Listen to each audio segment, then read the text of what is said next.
Oh wait, it started? Did it start? It didn't even tell me anything. It just went. What is going on, bro? Did it start actually? What the frick? Let's read live stream. That's just what it says. I don't even know how to bring up the... I don't even know how to bring anything up. Dude. Why is this so complicated? That's hilarious. What the frick? Connect your encoder to go live. Oh, okay. Something connected. What is going on, bro? Can you guys hear me?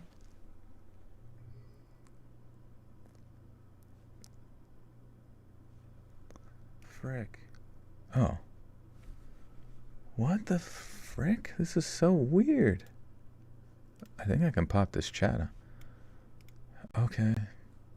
It just does. Yeah, I can see you guys now. What the hell? What even happened? What the hell happened? I'm sorry. I don't even know. This is so, like, literally so fucking weird.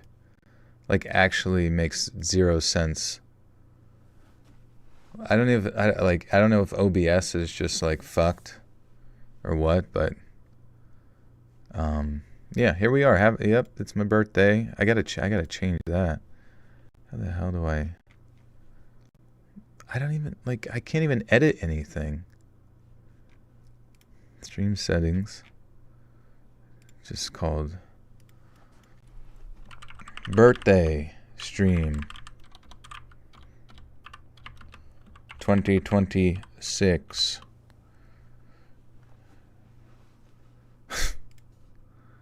I don't know. Really fucking strange. Let me look at something real quick. I'm sorry, guys. Let me put on some music. Do you guys hear? Is it just me fucking talking into the void? There we go. I'm sorry. That was weird as shit. That was so strange and weird. Whatever, man. I actually hate streaming. Not like the process of it, but I hate like why does YouTube not just have like its own software or something? Oh my god. Anyways, hello guys. Also, thank you, Mr. D, for the 2 happy birthday. Have a blessed day. Thank you, friend. Sucks we have to start so late now, but... Azzy Arison, thank you for the 14 Canadian. Says, hope your week is going swell. Mine's been a disastrous. Happy you're live. I look forward to live videos. You're doing great. Thank you. Dude, it's just like the fact that it just like randomly worked after restarting is just like so strange. Okay, let's look at this real quick. So stream, you cannot change these settings while you're live. Okay, perfect. I mean, I just wanted to see something, but whatever, dude. Anyways, thank you guys for being here. Just turned 55 today, yeah. 55 and still skateboarding.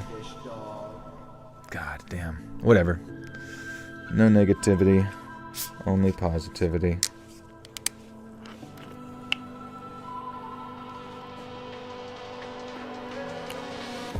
There's like genuinely no explanation as to why it was having issues. Because it was telling me like... This says normal latency now too. I don't know. Very odd. But Sarah, thank you for the 2 happy birthday. Just relaxing with the flow. Exactly. Pastel, thank you for the 1 happy birthday. Pradeep. It's his birthday too, yeah. How old is he? How old would Pradeep be if he was born in 2014? Evil Adam, thank you for this happy birthday, best horror narrator on the tube. Thank you, Adam. And Jacob Bowling with the 10 says, happy early birthday, Joel. 4 years ago, your birthday stream is where the final boss was born. So a lot of fun memories with the birthday stream. So Joel, have a wonderful birthday tomorrow. Kick ass. We're gonna have a kick ass summer, Jacob. Hack us. Have a kick ass summer. Maybe the gods were displeased. I don't know, man. I genuinely hate technology because it's so just like inconsistent with what it wants or whatever. I'm just drinking kombucha. What's your favorite pastel pastry? Oh, aka cake. I love just as long as it's moist and delicious. Obama. It's so funny because over here, like when you guys type some stuff, for some reason, like sometimes YouTube thinks it's in like a foreign language. Take a shot after each story. I think I'm done with the drinking. Hey, Pastel Wood Nymph, thank you for the 36 Canadian 6-7. Thank you. But yeah, we're gonna read tonight. Do you guys just want to get right into it? I don't really have much else to say other than I am 36 years old at midnight here on the East Coast.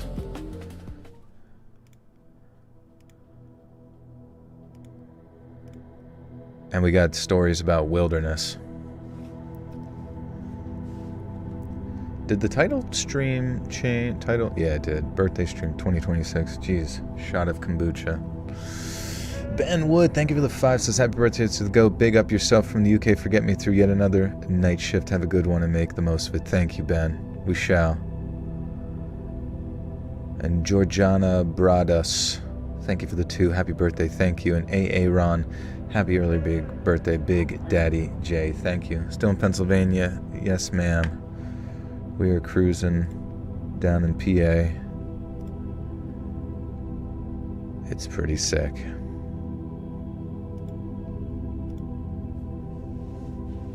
Did you see the Pope did a 6-7? Okay, if the Pope's doing 6-7, then I think that's about guaranteed that 67% of the world's population is going to be gone soon. Oh yeah, Robin did a new background. Is Robin in here? What's my actual birthday time? I can't tell you guys that. You'd be doing magic spells upon me. Thought I was a young, smooth man. Yeah, you know, not that young anymore. 36. I mean, I still feel young. I still get after it. I'm very spry. But, you know, time goes by and it is what it is. What are you going to do for your actual birthday? Yeah, tomorrow I'm just going to edit this video, go to the gym. A friend of mine wanted to cook me lasagna and chocolate cake with peanut butter icing, so that is what we shall do. Jacob, thank you for the 10 to have some fun. I'm going to cut a heel promo on the chat. Everyone is... The chat is biggest pieces of trash I've ever seen. Chat, don't take that seriously, chat. I went back to my heel character. Oh my god, Jacob. You're wearing high heels right now. You're so heeled up.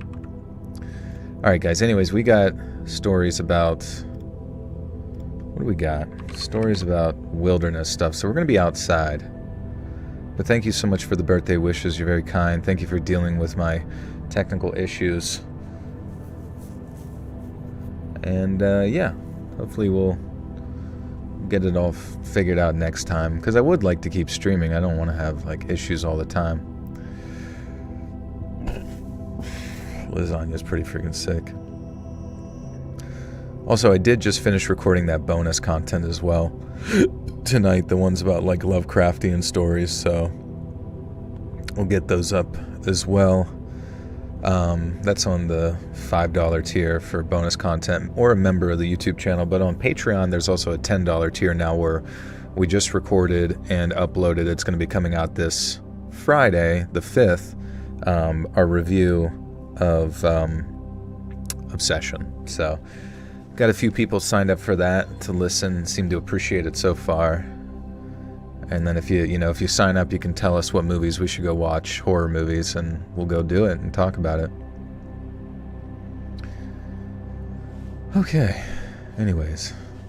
Well, as soon as I want to start, Pradeep starts taking his shit in his box. My 2 kitties are turning 16 and 17 next month. Happy birthday, Joe and Pradeep. Thank you.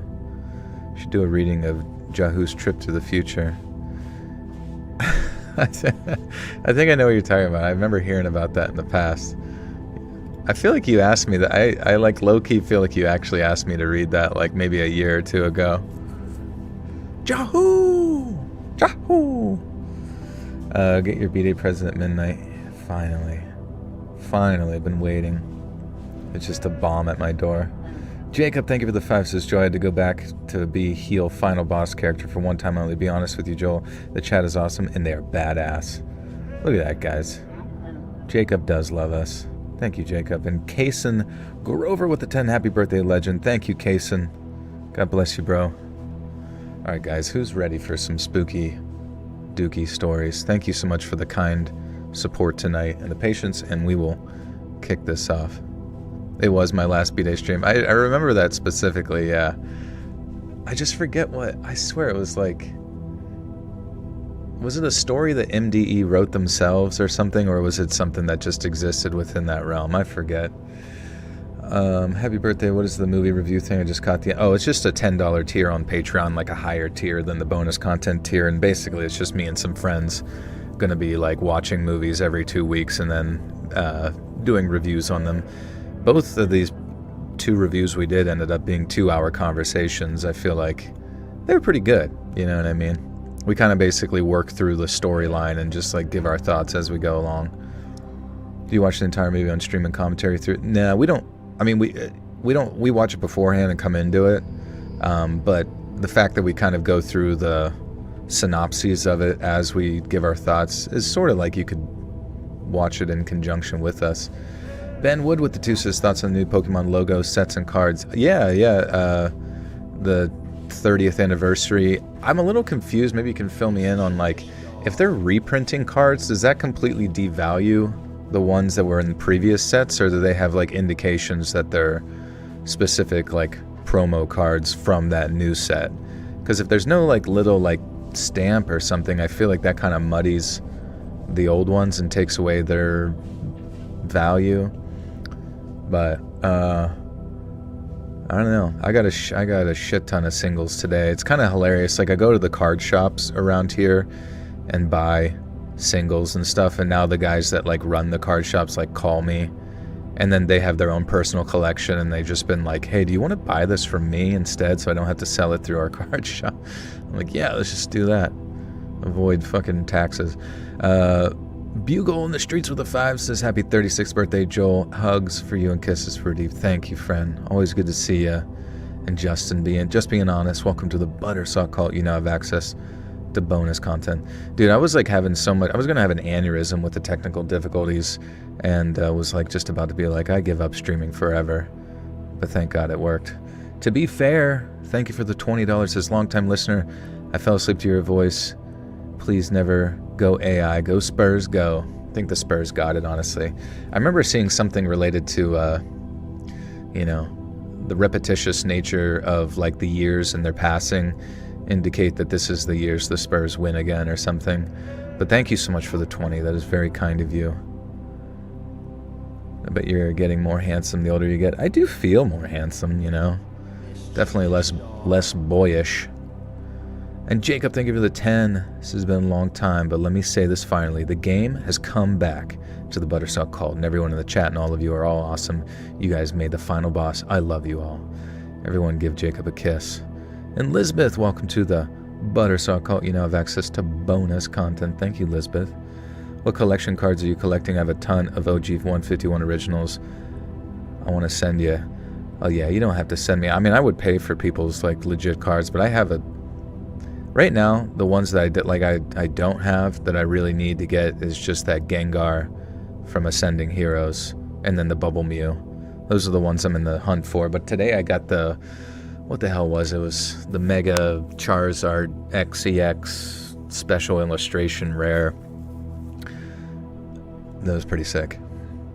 As well as a few others. You'll be 40 tomorrow, officially old now. Hey, no worries. I didn't know your birthday was also tomorrow. Buy lots of Pokemon cards, yeah. But, I mean, more specifically, I like to collect Dragonites and Gengars. I have a whole binder devoted to the Gengars, and kind of decorate the one room with Dragonites. It's silly. It's childish, but it is what it is. Growing up, I used to think all fathers were just quiet, scary, and uninterested in their children. But then I realized other kids as dads did things like make time to eat with them, or take them to the movies, or even just smile. I thought it was normal for dad to yell and mom to cry for hours afterwards, so realizing that wasn't and that other kids' parents were actually happy together, it broke my heart. To the point that when my mom told me that they were going to get a divorce, I honestly thought, finally. I know that probably sounds pretty bleak to some, and I guess it is, but that was just how I grew up. The tragedy wasn't the divorce, it was them being married in the first place. And the only downside was having mom bring home the guys that she was dating and having them awkwardly audition to be my future stepdad. Dad only reached out once too. I have a ton of duplicates, and if I find some Gengars and Dragonets through yours, thanks, dude. Appreciate that.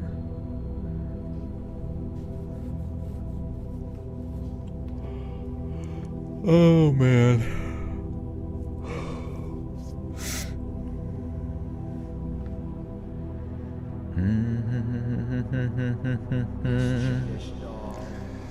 Just joined. How old did I turn? I turned 36. Kate, welcome to the Buttersock Cult. You now have access to bonus content. And Jacob, thank you for another 5. You're going ham here, bro.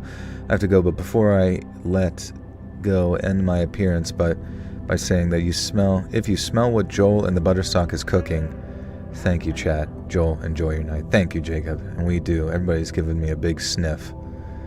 And Azazel, thank you for the 5. Happy birthday. Thank you. We need a P.O. box to send some to you. I should just set up the P.O. box. I assume anything bad can't genuinely make it through the mail service. I'm 36. I am, yeah. Isn't that fucking weird? I genuinely feel like the time from like COVID till now was like teleport time. I feel like nothing's really changed. I got stronger, I guess, but I guess that's old man strength. It just like amplifies. You can grab people's wrists and say, "You're not going anywhere." Someone stole all my Pokemon cards when I was in elementary school, and it devastated me. I had lots of original Pokémon Monster cards from Japan, so many holographics. That's so sad. Yeah, as a kid, you gotta be careful. Joel's the same big day as the Chinese Tiananmen Square massacre. That was me who got crushed by the tank. I was standing up for what I believe.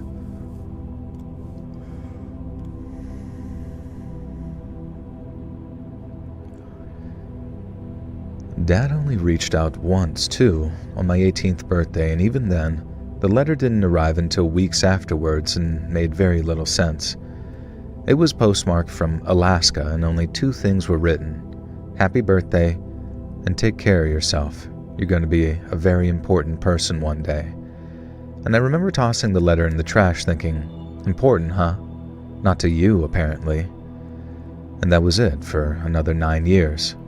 Until 2017, when Mom received a phone call from some attorney up in Alaska.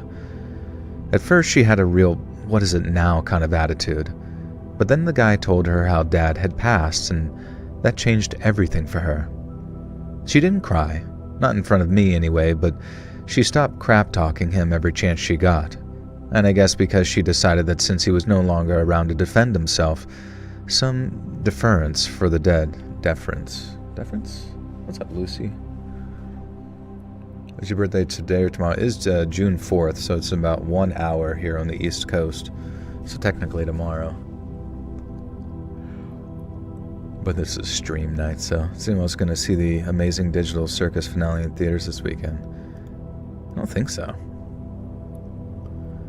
Hey, Pats. Yeah, thank you. 36 should be a good year. I'm feeling stoked. I just lost another good friend to cancer. That's 2 this year just before the 55th birthdays. Damn. Sorry about that.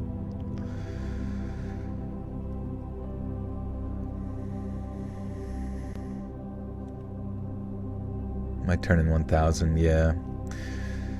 I'm turning 1,000, but I look like a 14-year-old vampire. She stayed in touch with that attorney who went over a bunch of Wait, what am I doing? Oh yeah, this word. Deference.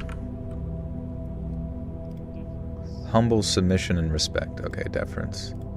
Sweet.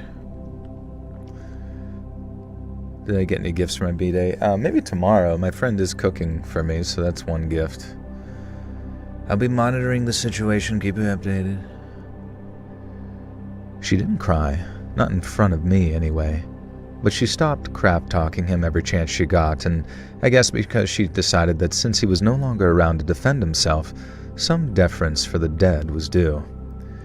She stayed in touch with that attorney who sent over a bunch of documents for her to read and sign, and that's how we found out that not long after he left us, Dad had bought a plot of land up there in the middle of nowhere. He built a cabin on it, and he lived there until he got too sick to live alone anymore, and he spent his last 2 years up in Anchorage.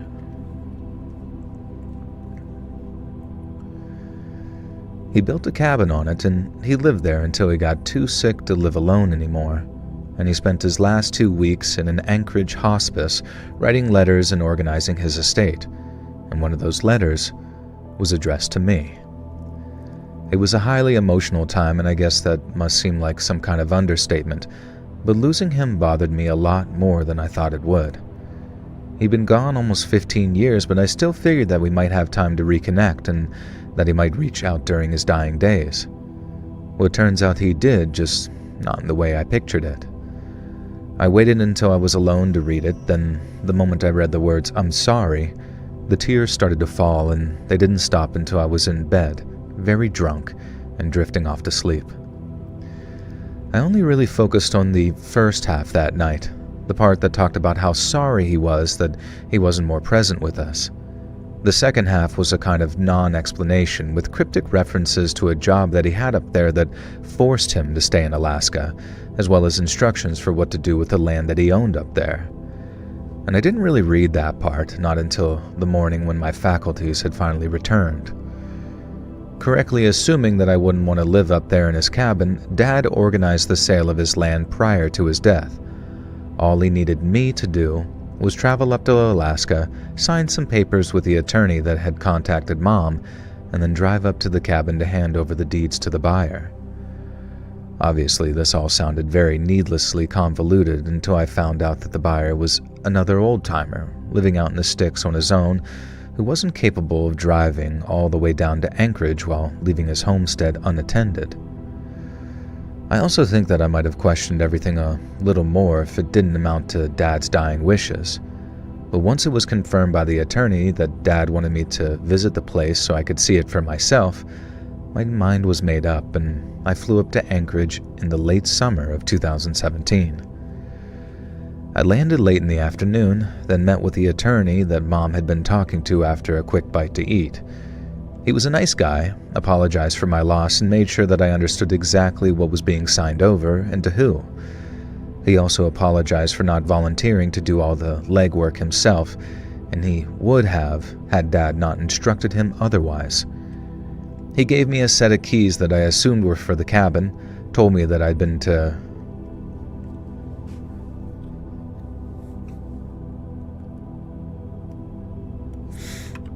poop. What the hell? Out of all the people I have the same birthday, let's read. Thanks, awesome. Thanks, man. Gemini gang for life. Let's go, baby. The writer. The writer archetype.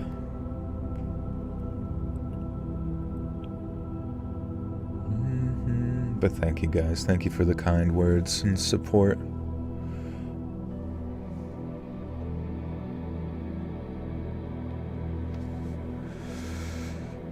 Okay.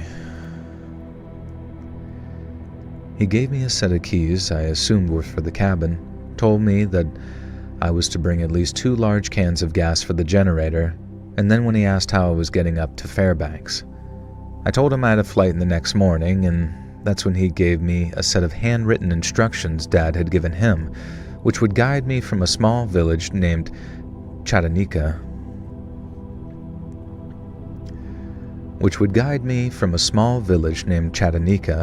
to the land his cabin was on. I was easily able to find Chattanooga, and then from there, it was just a case of driving down the Steese Highway until I reached a particular mile marker and an unmarked turnoff. And from there, my dad's instructions got very weird. First off, he'd written that under no circumstances whatsoever was a...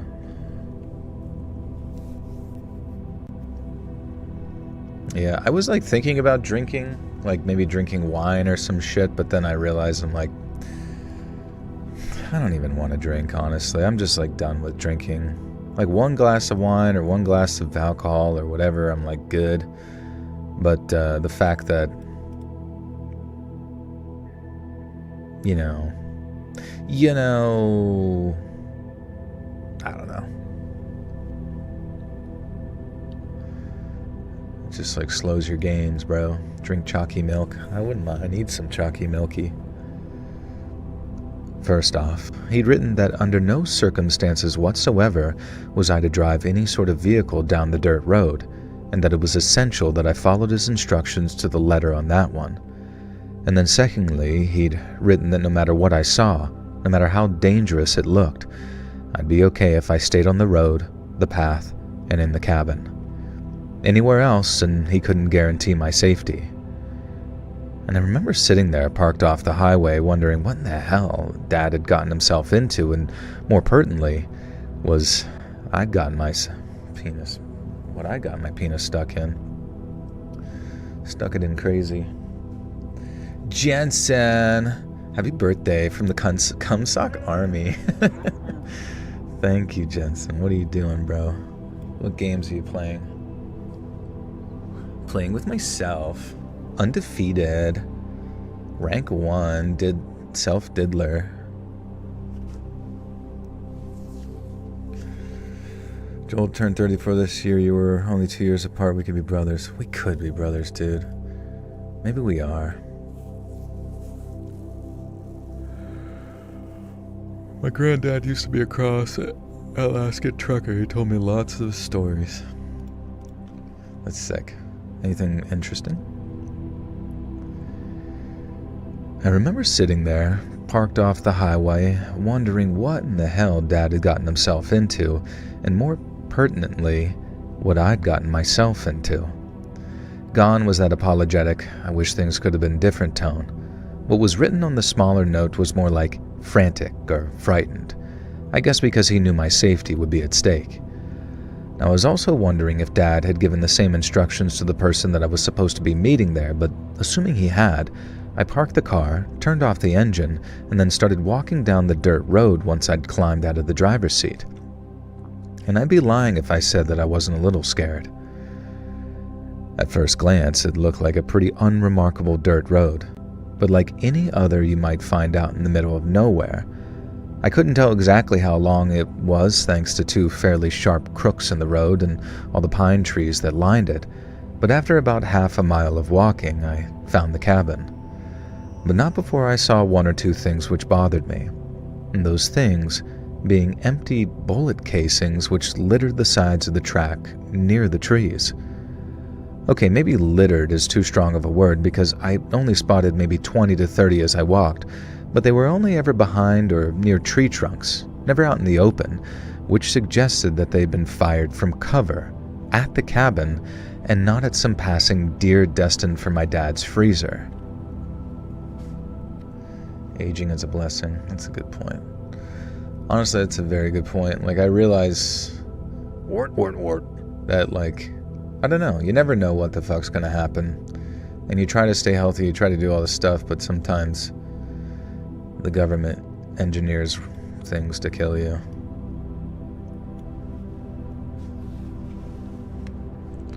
Human thought is a disease. Spread the word. You got it. We're on top of that.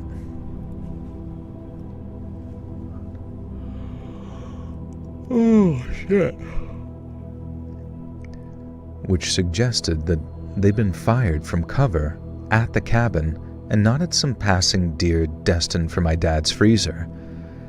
I'd like to say that things made more sense when I saw all the barbed wire on the wall surrounding my dad's cabin compound, but they didn't. Whoever Dad had built that wall to keep out, all that barbed wire hadn't seemed to deter them from trying to get in. But all I could focus on at the time was, where the hell were they now? And what the hell had my dad been up to out there?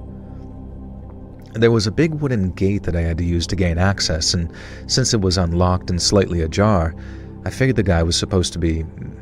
There's a guy he's supposed to be meeting? There was a big wooden gate that I had to use to... You guys want to hear a conspiracy theory I thought of in my head?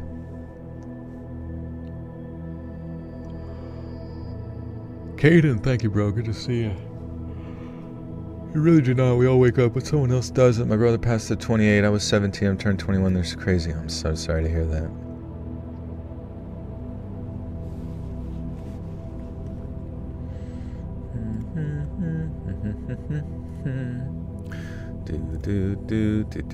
Oh yeah, so my conspiracy theoretical that I have in my brain right now, and you guys have probably already thought this, but I'm fairly certain that those like weird data centers that they say needs like billions of gallons of like fresh water that somehow can't be recycled. I have a running theory that they're building like underground cities around those data centers, and that they're just basically transposing a large amount of fresh water to those underground cities that they can then, you know, basically give to whoever gets to exist down there for the future. And then I was thinking, like, I've seen someone talk about the fact that there's been a large amount of like food recalls as well. And the food recalls would be like an amazing form of cover to like transport just a ton of food elsewhere, you know, to said data centers or under the ground or whatever. But then on top of that, the data centers themselves would just like continue to operate as far as gathering intel, where they could constantly monitor those on the, you know, the top surface or whatever, as they, I don't know, exist in, or maybe it's solely to just like have smart cities underground, and then all that data is used to like manage those smart cities or something.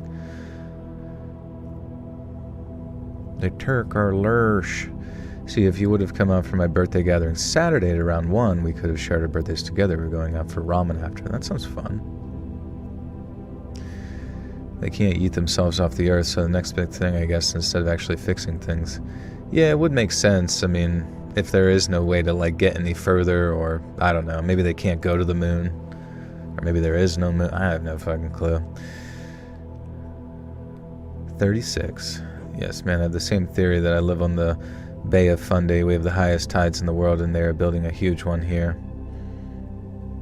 This is quite strange. I mean, what is the obsession, though? Like, I mean, at the very least, very least, to, like, utilize all that power, you know what I mean? Like, diverting a huge power grid to some of these places. I believe there was one, in Idaho or something like that? And then diverting a large amount of, like, water, of which supposedly can't be utilized again after that. Like, is that just going to generate, like, a food shortage? Is that going to generate a water shortage? Like, is everybody, you know, like, for what purpose? To have, like, surveillance centers? Like, which person, like, thought, like, they'll sit there and, like, guilt you for driving around in your fucking Prius, right? Any further than your 15-minute city. I saw in the UK they have these, like, cameras up where if you drive, like, too much or whatever, you get fucking charged based on your license plate. As if, like, gas isn't already, like, expensive enough, right? And then they'll guilt you on that shit all day, but they'll just, like, completely fucking destroy the natural water sources that people have available to them, as well as power, all in the name of, like, I don't even know, man. Boop the Corvette, thank for the $9.63. Better suck cum tax. Get a 40 of Old English for a wonderful time the next morning. That does sound quite fun. Thank you, friend. Anybody else knows they don't sell 40 ounces anymore? It's all White Claw knockoffs. That's weird. My state has a water restriction shortage due to droughts. It's really due to the data centers. I mean, it would make the most sense depending on, like, how many data centers are around you. But everything just feels like it's moving towards, like, some anticipated abstract future. And, like, okay, tell me this isn't the dumbest shit ever, right? Okay, one second. Kombucha. Okay. They're releasing all this dumb shit about aliens, right? But it's like never, you know what I mean? It's like not that interesting because you're not really like getting. Oh shit! What the fuck? 1 second. The government wants me to twerk real quick. Twerk for the data centers, baby. Holy shit! Hunting Darkness with the 500 kroners says happy B-Day. Love your videos. Thank you, bro. How much is 500 kroners? Can somebody look that up? Very, very kind, bro. Thank you, thank you. Dance, Donkey King. Donkey King. What's up, y'all? I'm Donkey Kang. But anyways, what was I even saying? Probably doesn't even matter. What does anybody actually remember what I was saying? Money distracted me. Oh shit! What the? Hey, ooh. What if this? Honestly, this is like the only notification that works. Pastel Wood Nymph with the 100 Canadian. Look. Or is that me in the chair? Where's that? I don't see a chair. I see a guy floating. It must be me. But Pat, guys, thank you so much. Very, very kind. Grateful I was conceived in September, yeah. Okay, so, yes, the UFOs, data centers, and the UFOs. So it's like, is it not convenient that, like, right now we're getting these, like, UFO, information release, coincidentally, at the same time that Steven Spielberg is releasing a movie called Disclosure later in the year? And then the first thing that Steven Spielberg is saying is like, everyone needs to get used to the fact that a lot of your religious perspectives will be shaken up. All of your religious ideas and stuff are going to be completely just like not, you like don't even think about them. We're going to need a new one. We're going to need like some weird religion where it's going to be a lotus flower or something. You know what I mean? Like, because I mean, if you think about it, they want you to think that the new, what's covered in the news and all this kind of stuff is just kind of like conveniently and randomly arbitrary and sudden, and they're just covering things happening in the live format. But then, when it comes to the production of this movie Disclosure, it would have been have it like pre-preparation would have taken years, actual like writing and filming would have taken like years.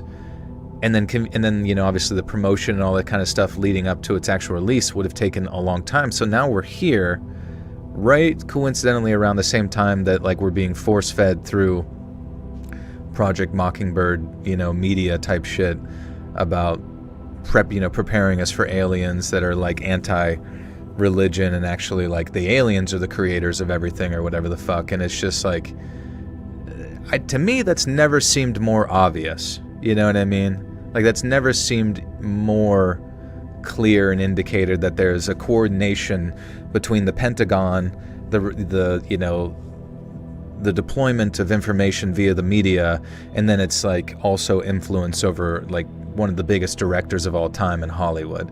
Now, most normal people who are into this kind of stuff already know all this shit, but I feel like at this point, if like someone's pattern recognition skills don't at least slightly ignite a tad, does make you wonder. Lynn with the 5 says, happy birthday, my growing boy. Now bend over and let me clap your cheeks at least 36 times. Then I rip 36 Pokemon packs. XO, your fave anime weeb. Thank you, Lynn. That actually would be hilarious. Like open... I've been seeing those videos of that guy who just like opens packs in the middle of nowhere. I could see it doing at a strip club. He's like, right when he gets to like the super rare one, he, making it rain on the stripper, and then he pulls it out and sleeves it. And then flings it at her. The Dork Chronicles with the 5 Canadians says, what are your thoughts on this being a simulation or parallel universe? Things have always been a play by the higher-ups. Love you. It's certainly a possibility, right? I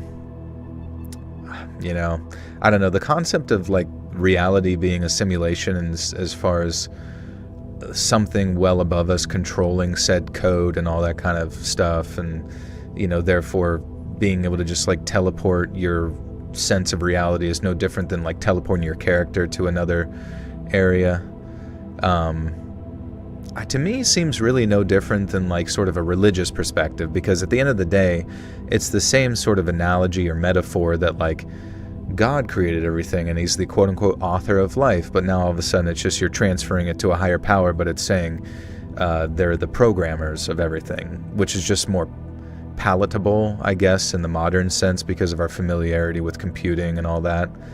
But I don't know, I mean, I remember hearing some interesting stuff about some like ancient alien, the ones from Mars, like the Nordics, right? You've ever heard of the Nordics before, and it's like the Nordics have been around so long that they know that their consciousnesses are trapped in this endless like recycling loop within the simulation, and that there's essentially no way to break out of it. Hence why so many people within the political elite are so incredibly like ruthless towards other people, for if you were to reference a certain person's like files, because to them it's just like, oh, we'll just reset and go again or whatever. I guess they would be kind of like the Anunnaki. The concept of scratching my ball bag with your teeth is fortunately not unheard of. You have to wonder. You really do have to wonder. With the decline of religion and the divide it has caused between different religions.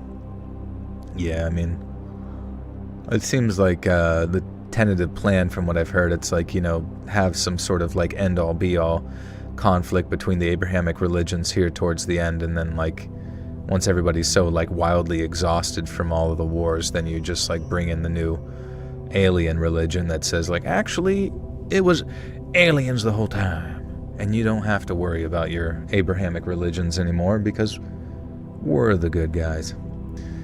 Aliens have been here a long time. They're called cats. Yeah. Did you hear about the UFO news in Las Vegas? Let's hear it, baby. Let's hear it. Can you do an Adirondack Mountain video? I actually do have one on the channel. If you were to type into the little search, or say you were to type in like "Let's read Adirondack," it should pop up. Hippie drink? What's it called? Oh, the kombucha. Hey, Matthew. Thank you, bro. Appreciate you.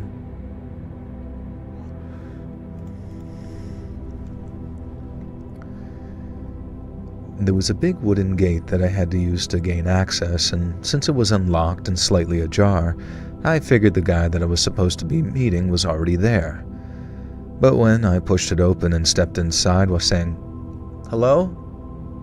Anyone here?" no one answered. I was planning on saying it again, but when I saw...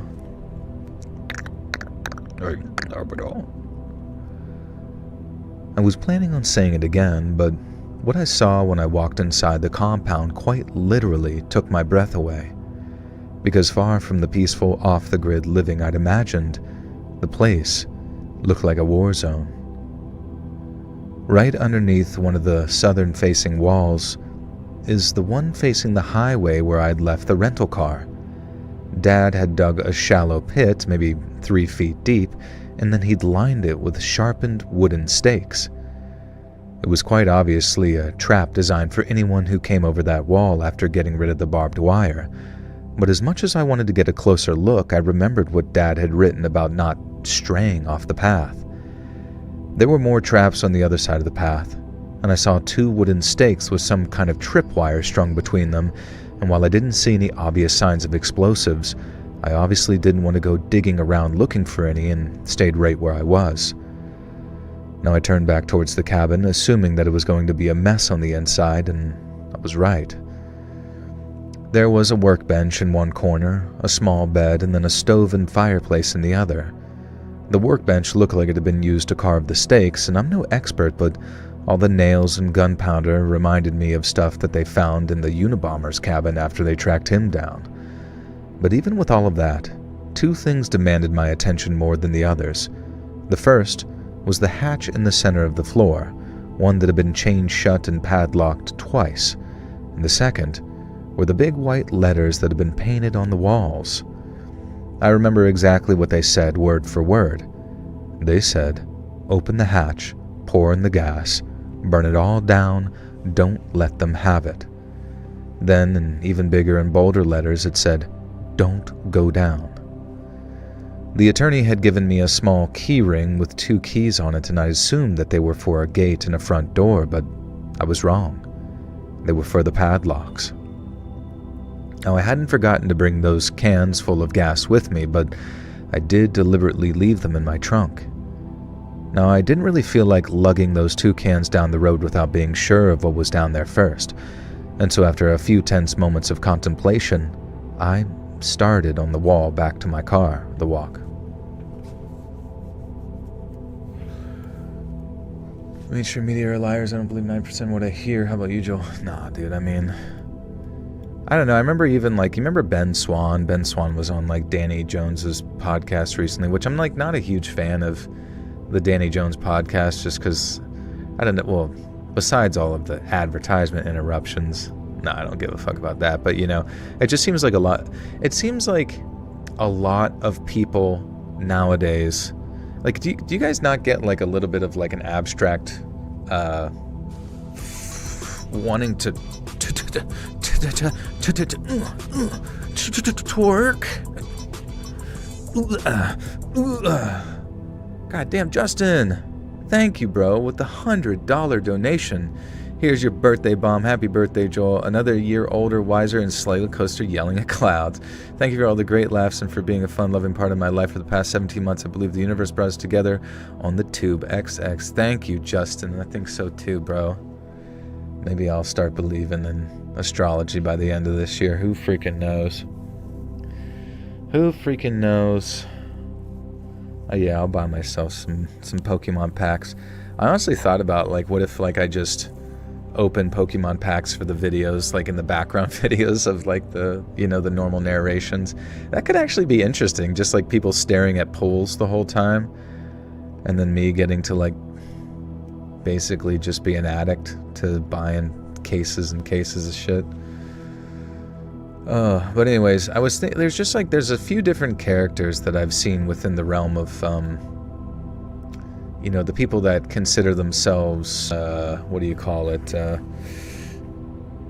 like CIA whistleblowers of sorts, like the John Kiriakou guy. You know what I'm talking about?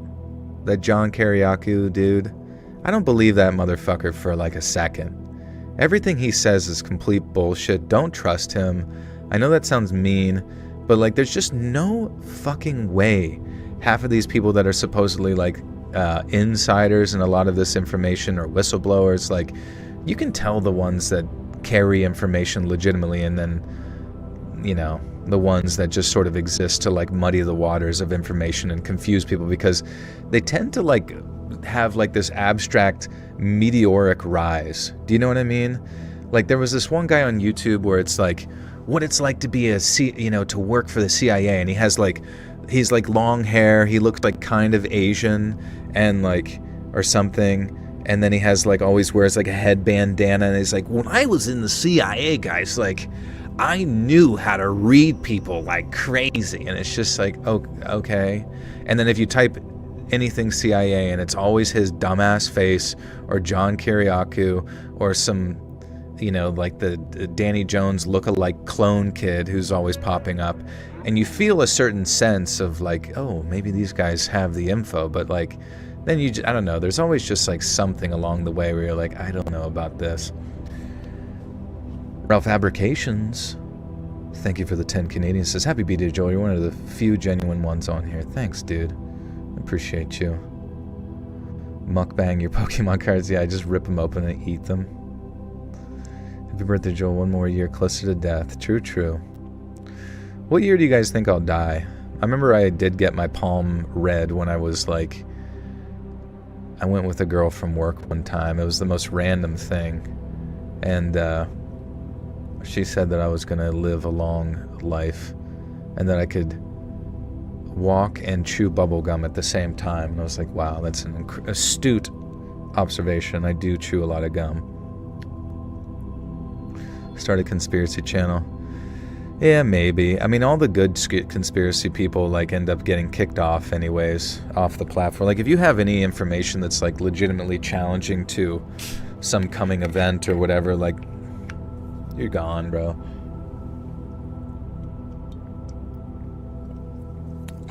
It's definitely been like let go quite a bit recently, I noticed, which is a bit odd.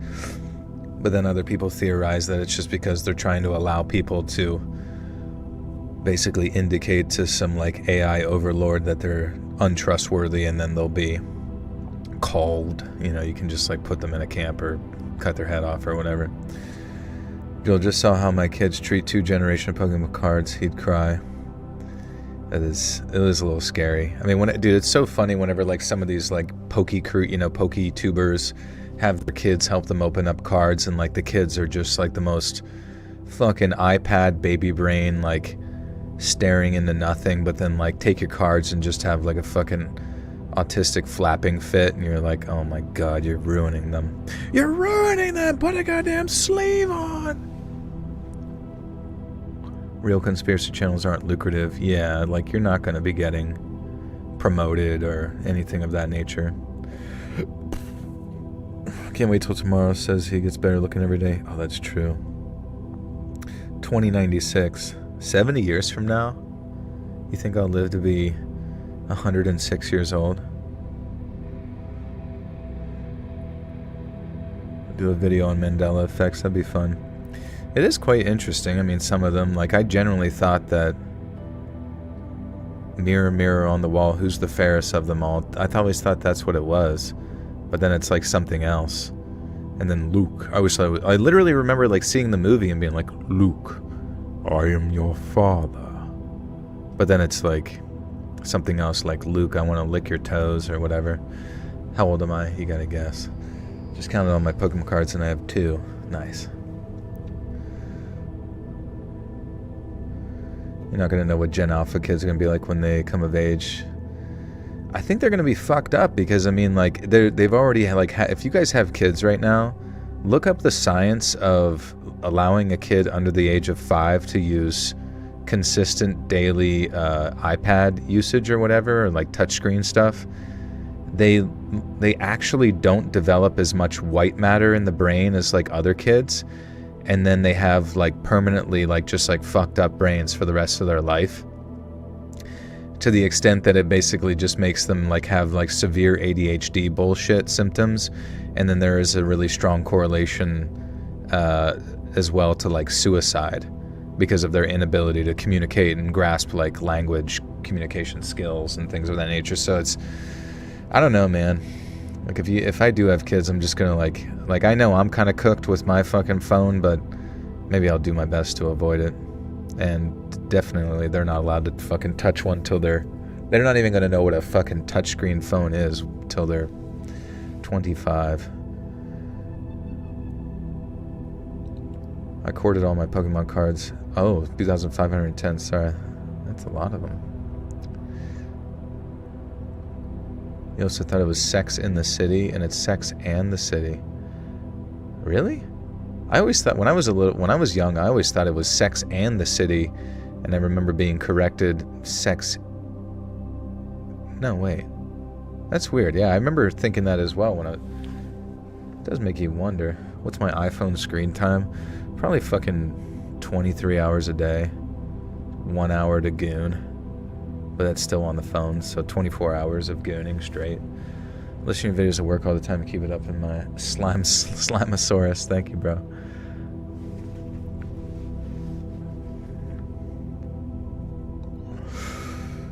Yeah, and then you can't give our kids rules you don't live by. Yeah, because I mean they just like pretty much mimic your actions all the time. Apparently it's no, I am your father. No, I am your father. Luke, I am your father is an example of mishearing a Mandela effect. Yeah, it's just weird. It does make you wonder if there's been like slight timeline shifts just because they move like one atom between, like one particle between dimensions or whatever. Have you updated the newest iOS? It's been a little bit since I updated. I see the effects of screen time on young brains every day. I'm a registered play therapist. Yeah, like my buddy's youngest daughter, she's about 5, but she's been on like that fucking iPad for so long, and she's not the most, but she's really, really impatient, really, really struggles with impulse control compared to like her sister and stuff. And She's going to be going to like a play therapy thing as well soon, so I'm curious how that'll go. But I just, you just want them to succeed, but knowing that like there's something that could potentially, that's like right in front of them, that's like legitimately like hurting them, it's like really hard to watch.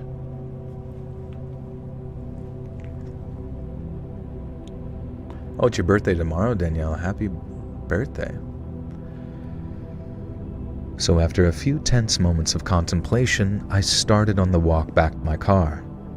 I wasn't even 100% sure of what I was going to do before I reached it, because it's like half a mile walk, right? And the whole time I'm thinking to myself, just what in the hell is going on here? Now, I was kind of mad too, because it was very obvious by that stage that I'd been deceived, and posthumously at that, because the signing the place over thing had seemed quite legitimate and valid and all that, and Dad didn't want me to see that the cabin just... Because the signing the place over thing had seemed quite legitimate and valid and such, and Dad didn't want me to see that that cabin just... What the fuck is this saying? Dad didn't want me to see that cabin just for the sake of it. This is on purpose with the kids on the iPad. I mean, it makes sense. Like think about it. Those kids on those iPads are literally developing like decreased white matter in the brain. And then you affect them at that developmental stage, which you're like never going to get back. Am I Australian? Do I sound Australian? Oh, am I? Yeah, I'm feeling quite Australian. Anyways, then on top of that, then now we're introducing the usage of like AI into just like simple everyday tasks, especially at school, integrating AI into it.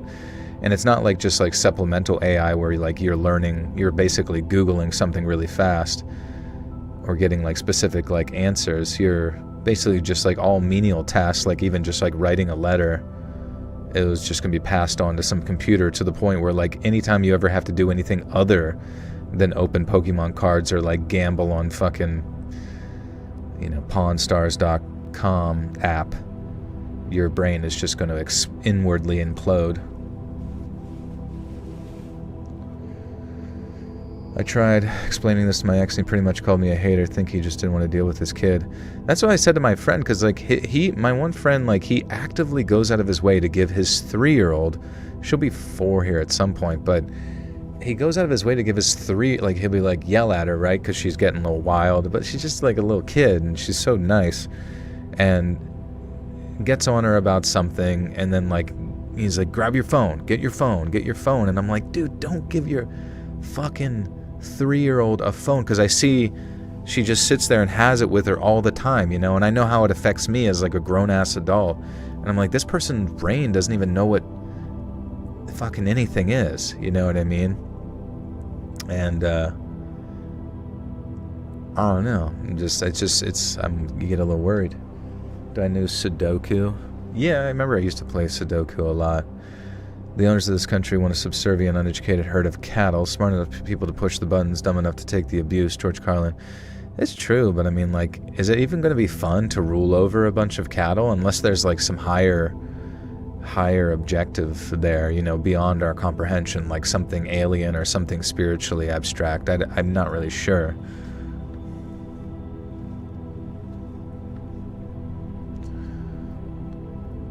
What's my favorite cake?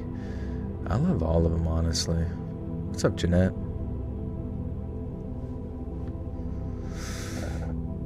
Am I 36? Yipper. Well, in 15 minutes, I guess. I was on my phone way too much, and I have legitimately noticed a decline in my cognitive functions. I noticed it more lately. That's the weirdest part, is I just noticed, and I don't know what it was. Maybe it was some type of like update on the phone or something. Maybe there's a degree of like blue light frequency that's shooting into me that's like affecting my mentation to an even larger degree. But I just noticed that my like patience for just being away from my phone or whatever is just like more and more, like my dopamine is just absolutely fucking cooked. And then like the second there's like any minor convenience, I'm like, all right, I gotta go look at my phone and jerk off. Hold on, I'll be right back, I gotta go jerk off. You know what I mean? I'm not actually, but you know what I mean? Like, that's just like what I imagine most people's brains, like the second that they're mildly inconvenienced. It's like, all right, I gotta go fucking jerk off to just like feel something or like reset or I don't even know. Just too much fucking dopamine. We're all overstimulated. I saw some post the other day where it was like, when your friends are already like way overstimulated, and then the friend had like a card shuffler, you know, where you put the cards in and it goes like shuffles all your cards to play cards but they were at the pool. They were at the side of the pool at like a hotel. And I was like, and then you look around, everybody, there was like 2 other people at that pool like sunbathing. And I'm like, oh yes, the wildly overstimulating world of a fucking hotel lounge pool. It's like, oh my fucking God. It's like whoever came up with that like term. Like literally, guys, stop telling college age girls, high school girls, psychology terms. Then you need to just like remove all books. Don't teach girls how to read. No, I'm just kidding. But you know what I mean? It's just, what the fuck are they talking about? Because the signing the place over thing had seemed legitimate and valid and such, Dad didn't want me to see that cabin just for the sake of it. Something was in the basement of that place, and out of the many questions running through my mind, the primary one was, what? Was it human remains, drugs, some kind of incriminating material Dad wanted destroyed? Because if it was, I didn't want a single goddamn thing to do with it. I was half ready to just get back into that rental car and drive off into the sunset. My dad didn't want anything to do with us after he left, so why the F should I be doing his dirty work for him? But as I pulled the car keys from my pocket and walked towards the driver's door, a sudden and burning curiosity stopped me from unlocking it, and instead, I walked around to the trunk and grabbed one of those cans of gasoline. I realized that if I left without at least getting a look at what was down beneath that hatch, it'd bother me for the rest of my life. It would have also been a huge waste of time and resources to just turn around and go home now that I was there. So having cooled off from being mad about this deception, I started off down the dirt road again towards the cabin and the small compound that contained it. On arriving, I set the can down near the hatch and then unlocked the 2 padlocks and pulled the chain away. I figured opening it would reveal a small root cellar, but instead, I saw a steep tunnel that looked like it ran deep into the earth.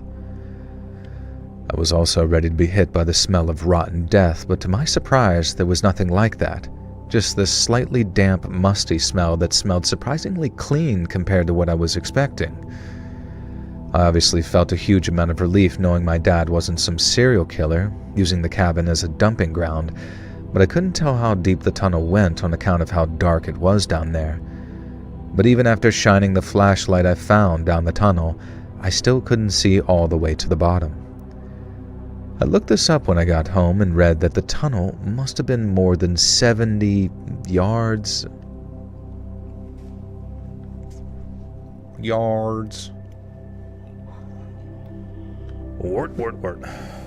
Joel, if you're not going to drink, I'm going to take a couple of shots for you. I got a bottle like a month ago in my neighbor's yard sale.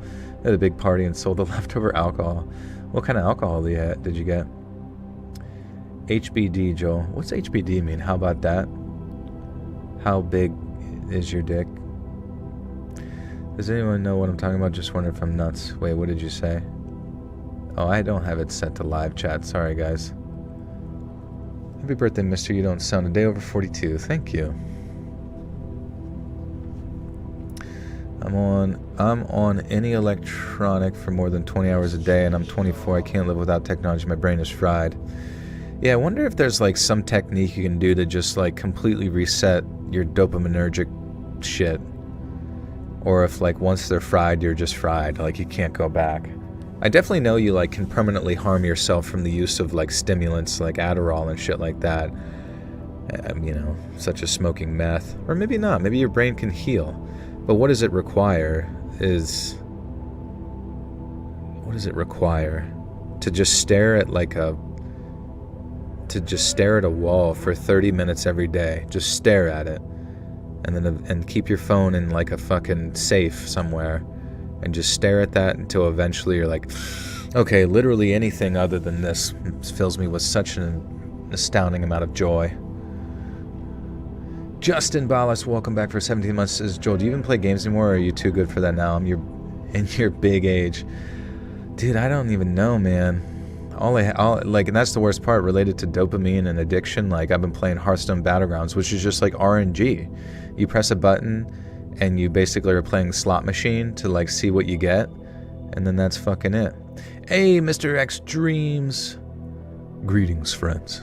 Thank you for the 5. Says, happy birthday, my brother. Happy. Thank you so much, bro. Good to see you guys. Go say hi to Mr. X Dreams. Support his page over there. Mr. X Dreams, did you say you started another channel at some point? Wait, answer the question. Which question? Did I get cake today? Not today. Maybe tomorrow. Or actually soon. And just a kick girl with the 5 says, yep, happy B-Day. I hope you have some tacos. Me too.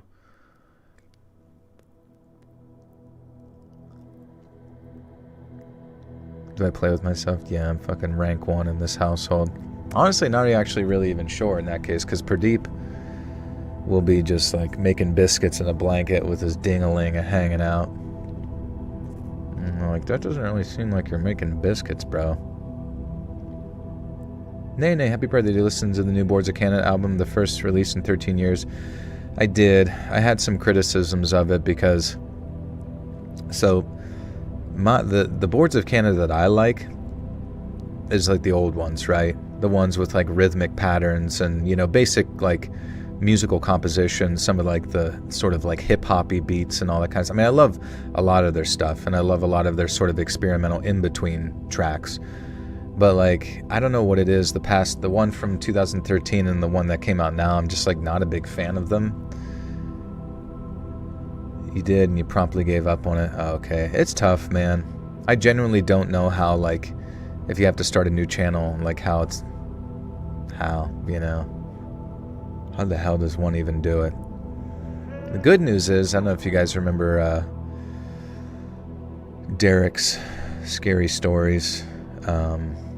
Derek Weber is his channel name, and he got his channel remonetized after getting it demonetized. So that's one person that got remonetization in that realm of everybody losing their shit.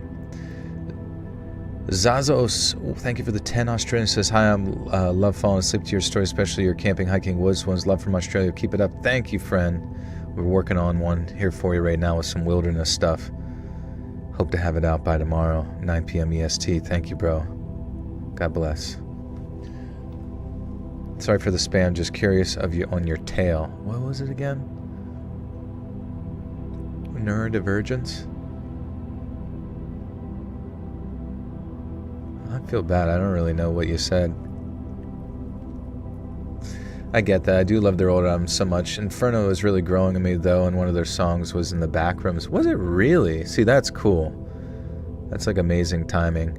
And I did also see that like the White House, when they talked about like aliens or something on their like Instagram, that they included a Boards of Canada song to go with it, which I think upset the artists of Boards of Canada.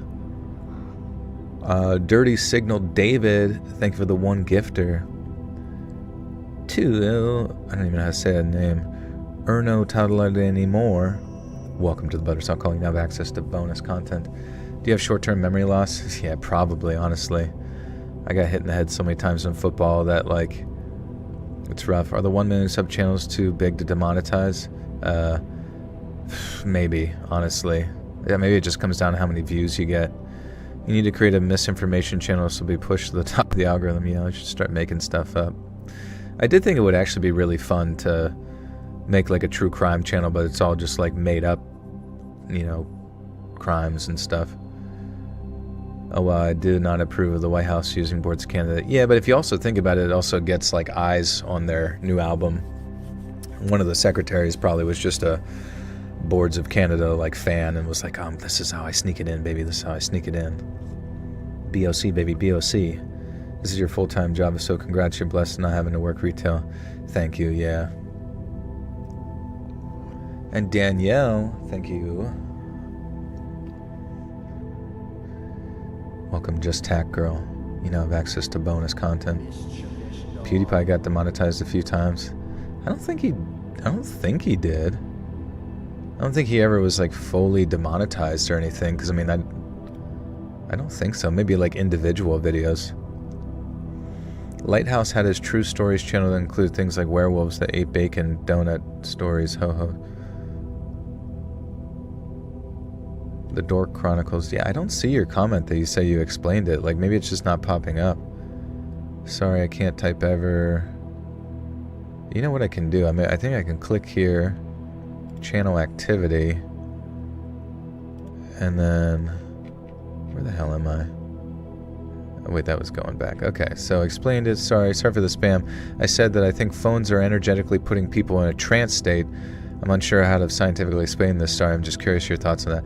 Dude, I mean, I've felt that many times. It's like, dude, how many times have I like logged or like just opened my phone onto an app to respond to somebody's message, and then I find myself like going through like down another rabbit hole of just like mindless crap. And I really do get into a trance state, like, because if you think about it, every time you scroll up or down or whatever, you doom scroll, your brain has to process a new storyline.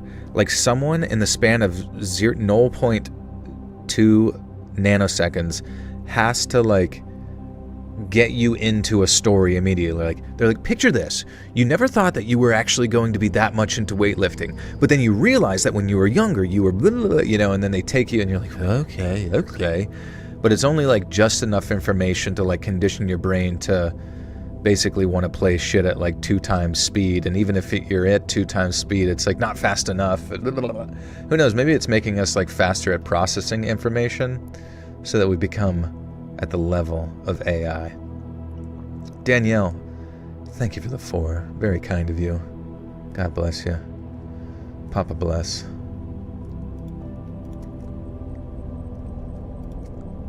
Still not even done with story 1. Wait, my shit froze. Oh, crap. My God, that was a weird freeze. What are your thoughts on the South African refugees that are being murdered in their home country? South African refugees? Do you mean like the farmers and stuff?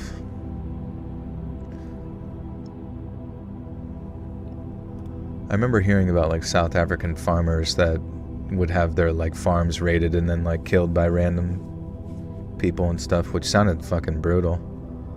But then I don't really understand. Like, listen, evil is evil at the end of the day, right? Regardless of like race or creed or religion or whatever. But I've like genuinely had people sit there and say that like South African farmers being killed is like just made up. And it's like, like, who are you? You know what I mean? Like, who are you to just like sit there and say like people being murdered is just completely false or whatever? I don't know. I just don't really care. It's hard to wrap my head around. Did you ever see that guy that asks AI to do simple tasks and fucks it up? Like how many? Oh, yes. I think I've seen him. Tell us this. Oh. My visually impaired friends listen to books and things at light speed. Sounds like utter gibberish. That's funny. Yeah, sometimes when you close your eyes and listen to stuff, it's just like taking away that one level of stimulus and you're just like really locked in. He didn't really get away with it, Pats, although he should have. We Americans have freedom of speech and offensive words don't violate that. Who are you talking about? Susie Q, thank you for the 7. Thank you. Thank you, Vitality. Where are you originally from, Joel? Is your voice so soothing that it fits so well with a scary story? I am from the United States. East Coast, Pennsylvania.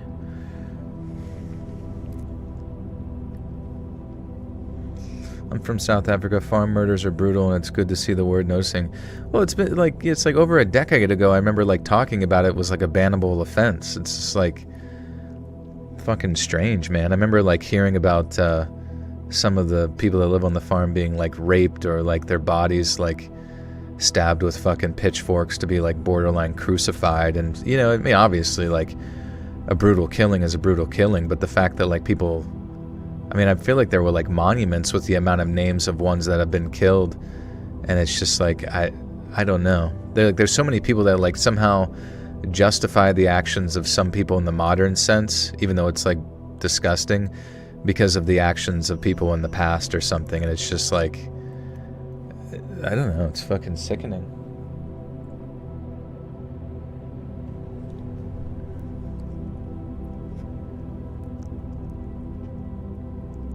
Sorry, we're still in story 1, holy shit. I ended up going back to my car to get the second can, and I also grabbed the flashlight out of the rental's glove compartment, hoping that it was stronger than the one in the cabin. Unfortunately, you know what? So my dad had to, I don't even know where I left off. It looked like that's when I got home. Oh yeah. I looked this up when I got home and read that the tunnel must have been more than 70 yards to 100 yards deep depending on the strength of the flashlight.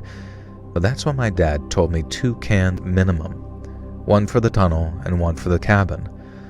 I ended up going back to my car to get the second can, and I also grabbed the flashlight out of the rental's glove compartment, hoping that it was stronger than the one in the cabin. Unfortunately, the one that wasn't strong enough either. Start everything over. Start the whole channel over. Hope for the best. Unfortunately, that one wasn't strong enough either, and while there was a fleeting temptation to crawl inside a little in the hopes that I might spot something, it was impossible to forget what it said on the wall, because it was right there in front of me. Don't go down. I unscrewed the cap on one of the cans and then poured the entirety of it down the tunnel. Now, I didn't have to search for a lighter. I still hadn't quit smoking yet back then, and then after lighting up a page that I'd torn from a book, I tossed it down the tunnel and watched the rush of flame. Something burned at the bottom all right.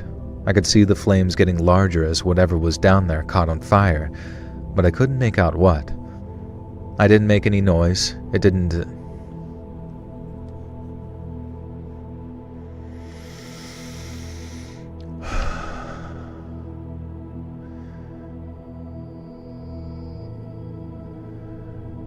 It didn't make any noise. It didn't make any noise. It didn't emit any weird or barbecue-like smells, thank God, and it didn't explode or anything either. It just quietly burned as I watched it, wondering what the hell it might have been. Next, I did the same thing with the cabin, doused it in gasoline, walked outside, and then tossed in a burning book to light the whole place on fire. The stone walls of the compound would make for a controlled burn, so I didn't have to supervise it to make sure that the fire didn't spread. And so after lighting the place up, I took one last look at it and walked out into the road and back towards my car. It was a weird feeling, driving off glad that I was done with the place, but with so many mixed emotions about what I just did. In a way, I felt kind of dumb for just following the instructions and doing something so long and convoluted for someone who didn't give a damn about me when I was alive. But at the same time, it was the closest I'd felt to my father in years, and in a weird way, him asking me to burn the cabin down was proof he did care, if only in a very cold and distant way. I told Mom everything when I got back, and she listened especially intently to everything that happened once I'd reached Dad's land. Mom got back in touch with the attorney and pretty much begged him to tell us anything he could about Dad that he hadn't already. But he was just an attorney, and one who'd only met my dad about a week before he died, and one who only knew what was in his will and really nothing more. It was clear that he had no idea that he'd been living or...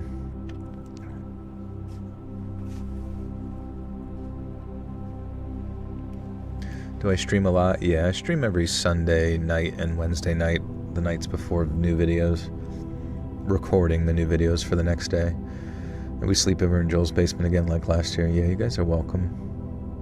Pile on in. Being a Gemini really checks out. Yeah, what the hell did I do to earn such a label as a Gemini? Geminieth.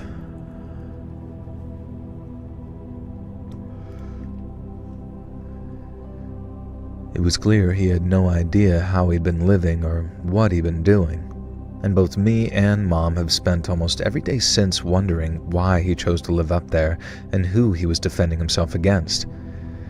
Now, we also tried contacting the person Dad had sold his land to, but When the attorney gave us the address and home phone number, the number was detected.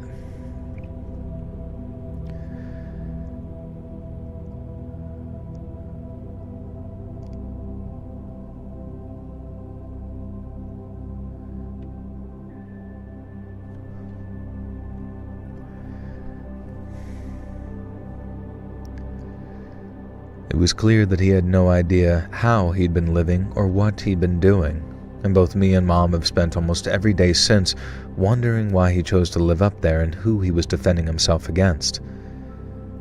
I'll never really get to know the man who raised me, the things he did or the things that occupied his mind, but maybe, just maybe, that's for the best. I frequently make long drives from state to state, and I love listening to your stories when I'm on the road. Thank you. Road shrimp. Did you guys know that shrimps is bugs?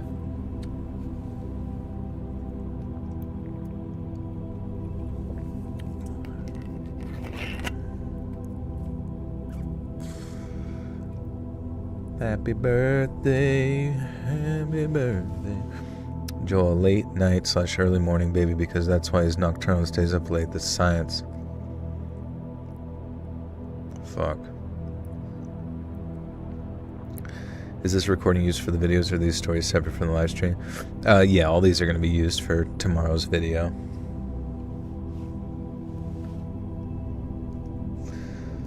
Okay, so that was story 1. Coolio. Schoolio. Lobsters are also bugs. That's true. Well, at least we hit 400 viewers. We haven't done that in a while, so maybe that's just what we need for a birthday stream to help bolster some live stream numbers. Make sure your computer time is not behind, like always. Computer time. 11:59. Countdown, guys. Countdown to June. Oh, it's midnight. Happy birthday, me. Happy birthday, happy birthday. A Mormon birthday song. You've had a birthday, shout hooray. We want to sing to you today. 1 year older and wiser too.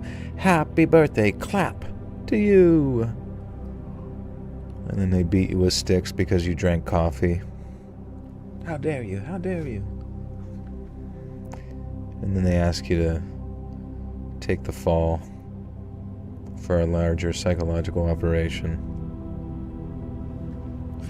Guys, thank you so much for the birthday wishes. I am now officially 36, which is fucking weird, because normally you imagine someone who's 36 is like, I don't know. Not really sure. What do you imagine someone 36 doing? Being a dad, maybe? Or like, basically being like way more, basically not saying things like unk. That's fine. We can say unk, right? What was my birthday wish? Oh, fuck. What should I wish for? Just, to be satisfied with the rest of my life. Do I feel older? Honestly, I feel good. I mean, like, I go to the gym, I feel strong, I do my cardio, I feel, you know, feel like I got good flow. I feel comedically inclined and mentally fine, other than staring at my phone all the time. But blue collar with a divorce and a kid is the average 36-year-old. That's a good point. I feel like I might have missed my first divorce. And honestly, I when I look at myself, like, I feel like I feel like I did actually miss a divorce.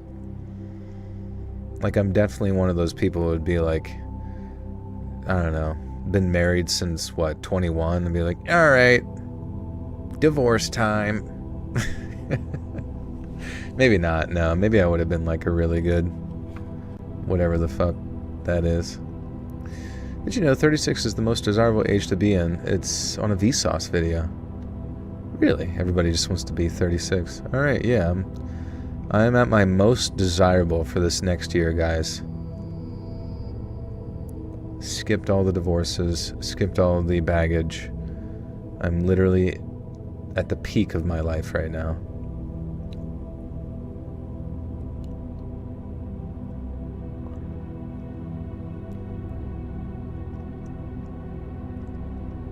I turned 37 and started doing the treadmill, but I cannot stop feeling lethargic, and also my age is mind effing me. You feel a little lethargic. Are you getting enough sleep at night? Maybe you need some B vitamins or some shit. Maybe some creatine. I think we're all younger than our age due to acceleration since 2020. It does seem really strange. Like, time went by so fucking fast. At 40, you just wake up and everything hurts for no reason. This makes sense. Hi from Sweden. Thank you for all your videos. They really help me with anxiety. Yeah, no worries. Good to see you. Hope you're doing good. Hope you're staying safe.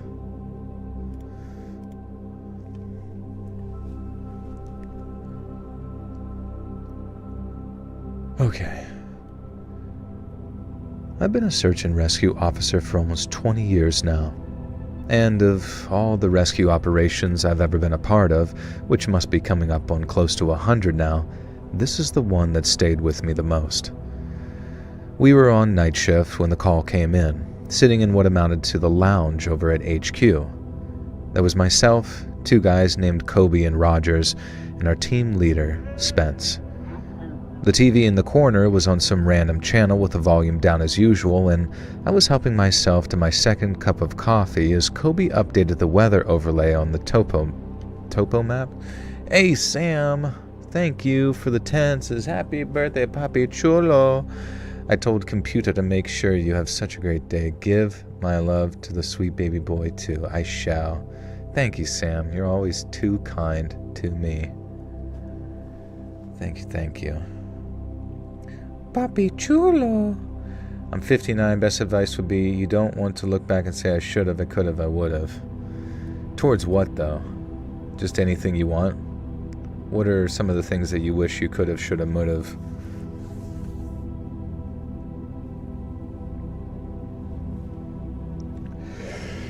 I'm 20. I got 9 kids, 3 jobs, 2 vehicles, and a house in the woods with a lake. You're 20 with 9 kids? I genuinely hope that's true. Why do you think you get scared of scary stories, but as you get older, it's comforting? I guess you're just generally familiar with things. Like, when you're a kid, everything's, unfamiliar territory. Thank you for allowing us to celebrate another year with you. I joined the Buttersuck cult a week before your birthday, Joel, and that was 3 years ago. That's crazy, no frowns. Thank you for being here. Thank you guys, to all of you who have stuck around for a long time. I'm glad that the stream actually worked tonight, because that would have sucked if it didn't. No regrets.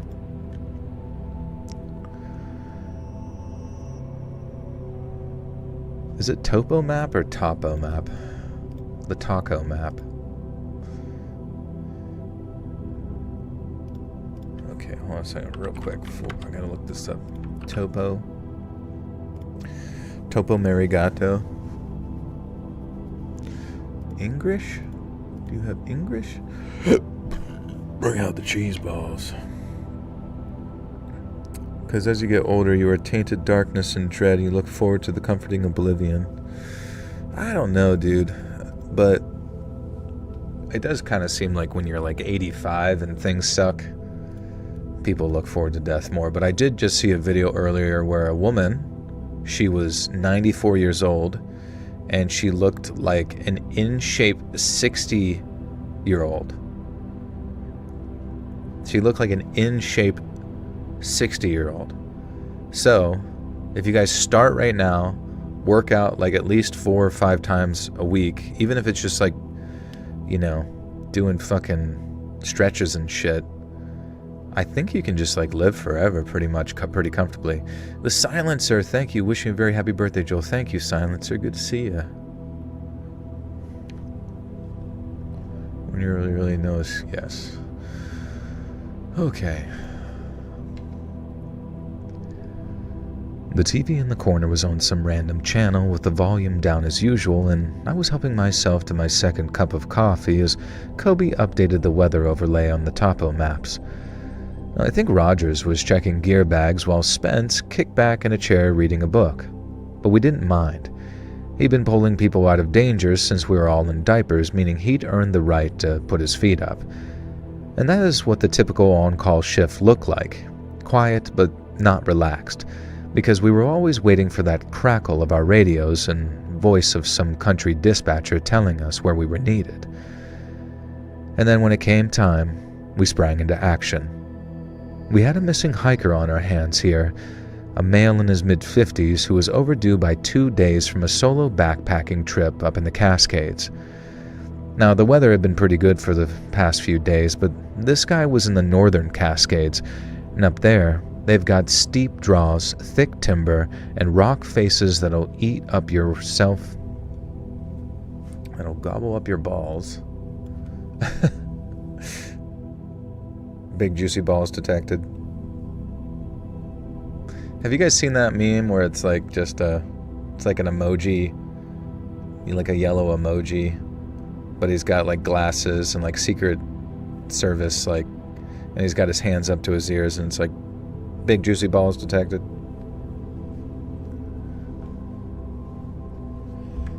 The one vegan black lady influencer still fine into her 70s. That's pretty cool. It was too damn hot today. It's making my nose bleed from being dry. You could probably put something up there maybe to prevent the nose bleedage, like a preemptive thing. Wait, is Derek in here?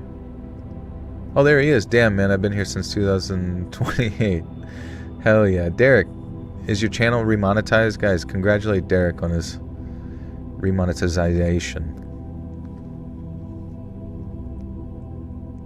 Hey, I'm new, but I remember your video 10 two-sentence horror stories from 2016. What's it like making that, especially in the last story? I heard it too.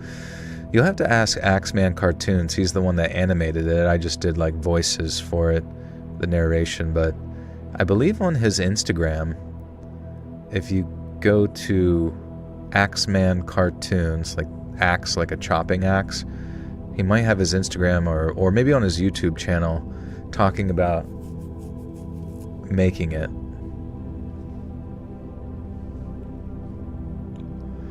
But it is wild. That video has like 5 million views, which is insane. The weather had been pretty good the past few days, but this guy was up in the northern Cascades, and up there, they've got steep draws, thick timber, and rock faces that'll eat up your cell phone signal. So we knew right away that we might be in for a challenge. And the only silver lining was that the guy had needed a permit to camp out there, and on the form, you gotta list the rough locations of the places he was planning on camping at. And this meant that we could drastically narrow down our search area, making our job much easier, and so after we fired up the bird, we did our checks and lifted off. Now, I was the hoist operator that day. Wait, Fry says twerk. Is that new? No, that's from earlier. Sorry. I was like, I hope I didn't miss a twerk. I can't miss a twerk. I've never missed a single twerk in my entire life. There's Rocker Red here. They've been with you through it all. I know, it's insane. Rocker Red comments on like every video saying, I love you, YouTube Joel.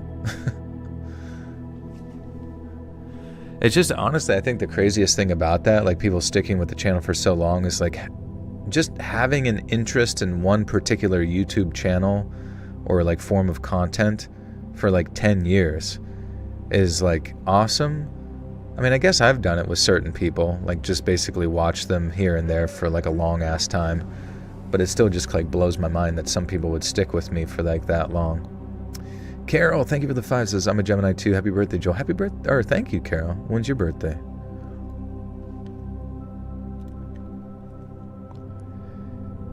I was the hoist operator that day, with Rogers as pilot, Spence as the spotter/team leader, and Kobe as our medic. We arrived at dawn after a fairly smooth flight, and it only took about a half hour of flying valleys and ridge lines before Spence called out the campfire smoke. It was late spring, so only the highest peaks still had snow. Then, as we got closer, he spotted a tent up. Ever encountered a bear in the wild? Yeah, a few times, like baby bears. I remember being on a hike with my dad, and another like adolescent bear like was sprinting past the trail like right in front of us, seemingly, because like some people do hunts, and when they do their hunts they do what's called like chases or something like that, where they like push a deer towards another hunter by like spreading out and like yelling and making noise or some shit. And I'm pretty sure that deer got pushed past our direction, or not the deer but the bear, and it didn't see us at all when it ran by, but like hearing it run by even when it was like adolescent size, which is like just a big fucking tank of meat.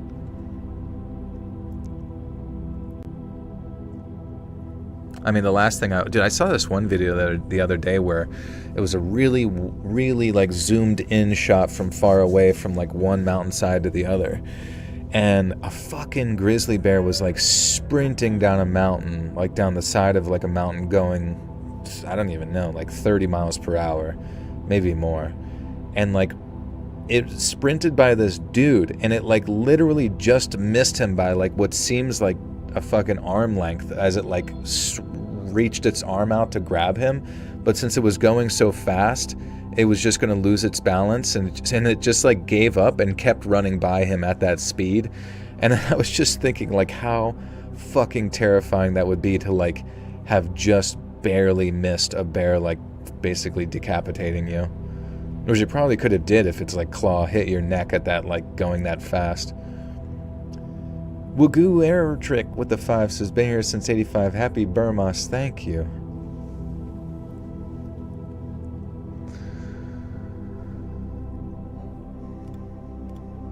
Man, fucking bears, man.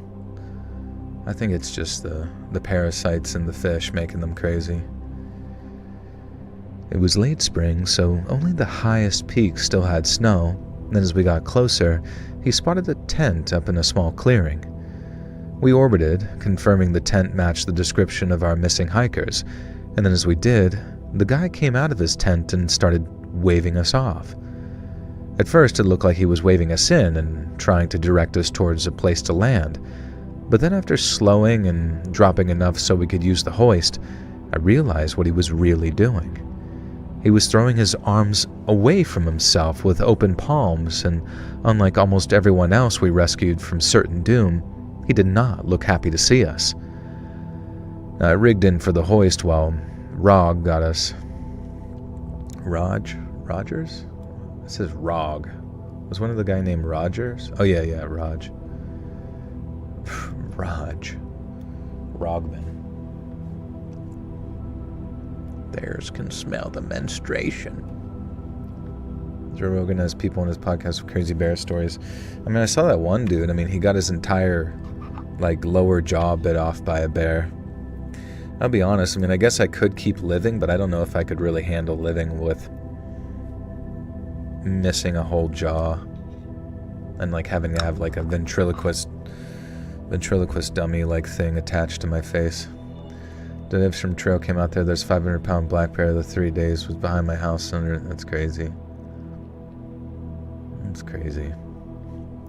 Thankfully, I mean, black bear can fuck you up, obviously, especially if they're like moms and the kids and stuff.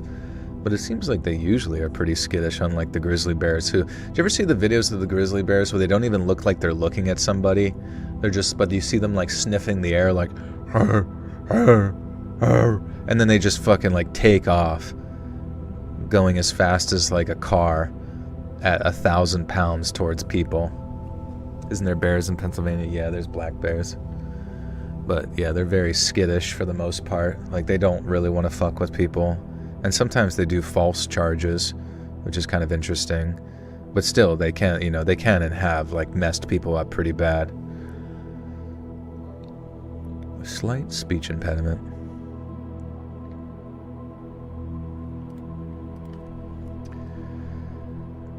I rigged in for the hoist while Raj got us a good hover spot, and then once we were about at 70 feet and the cable was ready, I gave the thumbs up and they slowly lowered me down to the ground.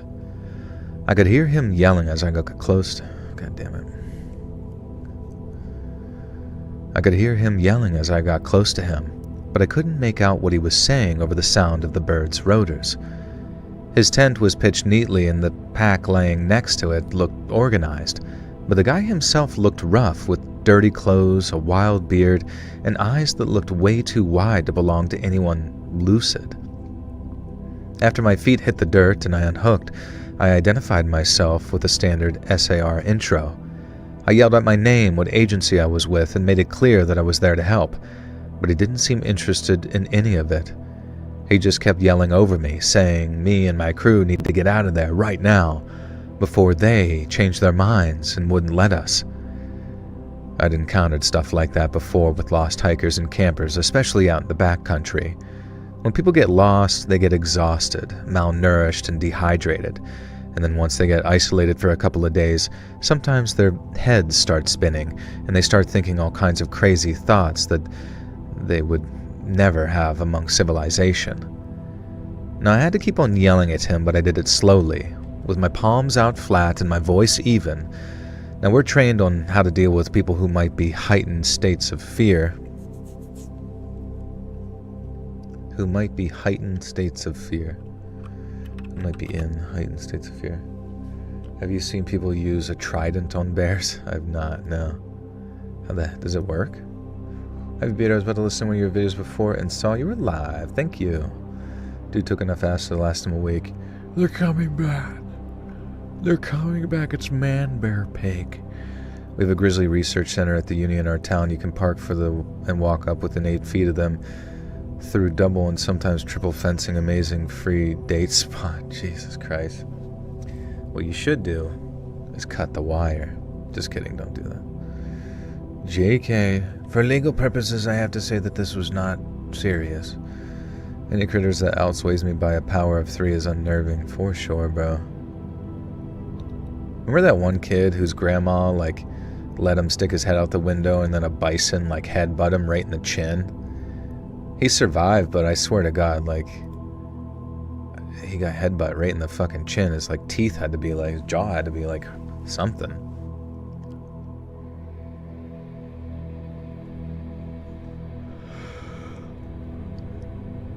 We're trained on how to deal with people who might be in heightened states of fear or confusion when he encountered them. What is up with these fucking stupid spelling errors, bro? We're trained on how to deal with people who might be in heightened states of fear or confusion when we encounter them. So I just leaned on my training and with a smile, said that I was there to get him back to his family who missed him very much. But instead of getting through to him, the guy got very frustrated and started angrily yelling about how I wasn't listening. He then started saying how they had been watching him and that he'd built a stone circle to keep them at bay. I remember my eyes darting to my left, following his hand as he gestured, then lo and behold, there was indeed a rough circle of stone surrounding us. It had to be around 20 feet across, made of rocks large and small, and while there were fairly sizable gaps in between, it was clear that he'd spent quite a while hauling the rocks back and forth to form that shape. And by the time I radioed up to the bird to give them a situation report, the guy was yelling, "You're a part of it now. Tell them to leave. Tell them to leave." I told the guys that the subject was located and that he was conscious but refusing evacuation, and that we had a possible psych case on our hands, i.e. a mental health emergency. They acknowledged and said that I had exactly 35 minutes to work the guy toward the hoist. We only had so much fuel to work with, so it couldn't do it without the alert. AI is slipping up? Where at? Within the stories? No, I don't think they're AI. At least I hope not. If any of you guys use AI to send me stories, I'll be quite disappointed. And probably be able to tell pretty fast. Kimmy, thank you. How the hell are you supposed to fight off a bear? I think you stick your fingers in its butt or something. And then it's gonna be like, oh my god, that's weird. Does anybody remember how difficult Halo would get if you turned all the skulls on? Yeah, it was insane. I wonder if anybody ever beat the game on legendary with all the skulls. Like, how would you even do that? Maybe this dude saw the thing as the dead dad in the story one. Yeah, probably. It's kind of like feels like it. We only had so much fuel to work with, so if I couldn't do it in that allotted time, we had to just mark his position and then pass it on to the forest rangers. I asked the guy's name as I offered him some water, but he kept saying that wasn't important, that I wasn't listening, and so I launched into reasoning with him instead. I told him the rocks were just rocks, and that there were in no special place, and that if someone was threatening him, he'd be safe if he came with us. But he kept at it, saying I didn't get it, and that they'd get us if we tried to leave. Now this went on for maybe 10 minutes or so, with me trying to build that rapport, keeping him talking, and maybe get him to step outside the stones to show him that it was just all in his head. Now by the end, he was practically begging me to tell my crew to get out of there while they still could. And then, it happened. Rogers came on comm saying that the bird had a mechanical issue, and that there were warning lights flashing, and that they had to return to base. They asked if I was good to stay with the guy to make sure that he didn't run off or anything.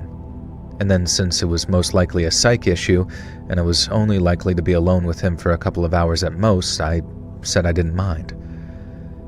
Being left on the ground wasn't ideal, but it happened, so I was prepared for it. I had my personal locator, sat phone backup, extra layers, and the guy wasn't violent yet, so I had no reason to reasonably decline. And when I told the guy the helicopter was leaving, he actually looked relieved, and then went in back.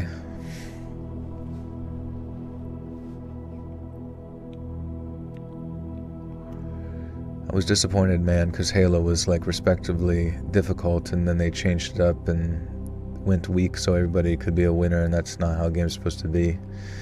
Yeah, I guess you could play like Dark Souls. Aren't those games like miserably difficult? Like I respect games like getting hard or like scaling based on like, maybe you did like a playthrough and want to make it harder, but the ones where they're just like needlessly hard for that sake just seems silly to me. I thought I'd see you on tonight. It's been a long time since I've been on. Happy birthday to you and happy 9 years, my husband and me. Oh, is it your anniversary? Congratulations. That's crazy.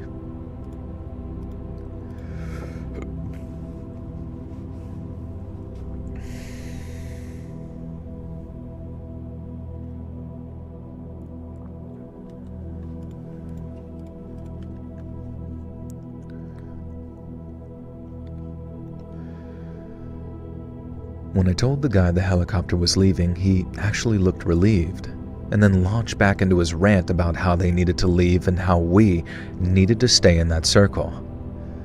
And then after hauling the cable up, the helo turned around and we watched it fly away.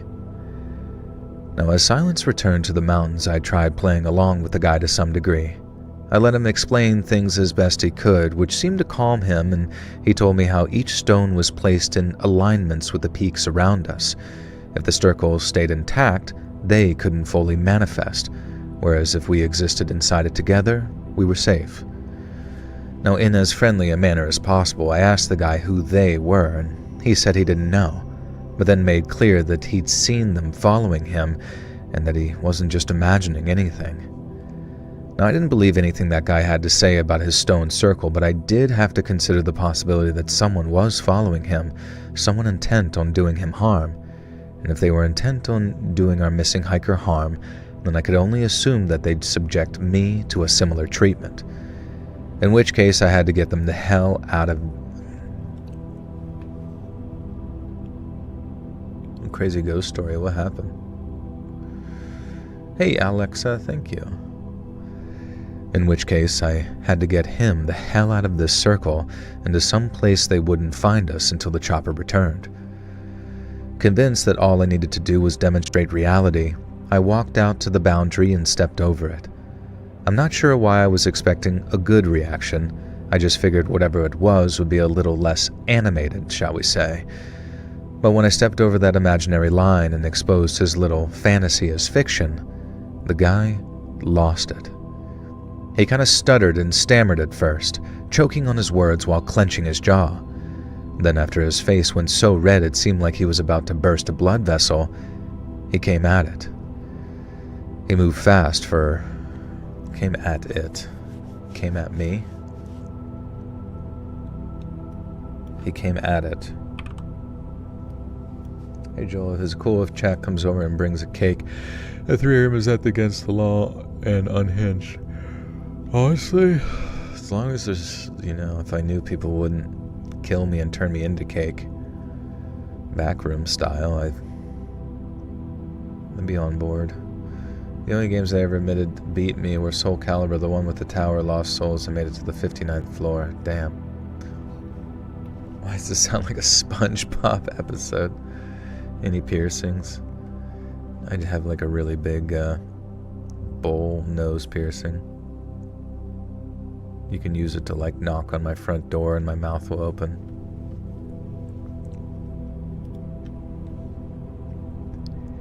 Then, after his face went so red it seemed like he was about to burst a blood vessel, he came at me. He moved fast for an old guy, arms desperately swinging, and then he tried tackling me by the waist. I managed to hold my ground, but as he's grappling, he's saying things like, I'm sorry, they're making me, they're in my head.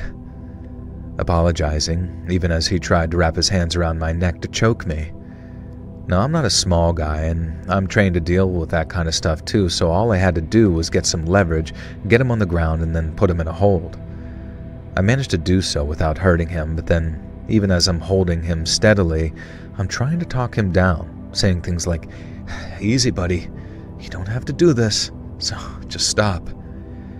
He had a whole lot of fight in him, but eventually he started to slow.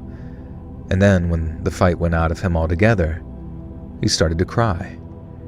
He was still muttering about them as I zip-tied his hands around his front for safety, and then I sat him down against a tree trunk inside his little circle and checked him over for injuries. Now, once I'd confirmed that he was okay, I updated dispatch on the situation.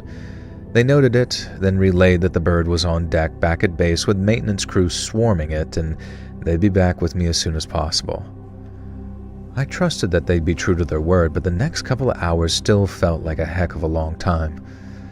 The guy eventually told me his name was John, but talking to him was hard, and every time I'd ask about his family or his life back in the world, he'd find a way to tell me about them again, and how they'd been following him from the ridgeline for the past couple of days. Now, I just had to run out the clock by that point, so I just listened.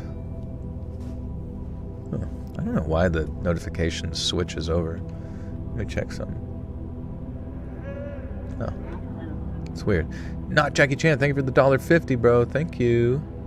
Happy birthday, Joel. Been listening here for 4 years. Big fan of the channel. Thank you, Whitney. Good to see you.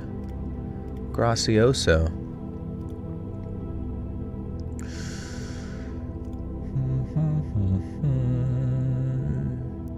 Thea Var, thank you.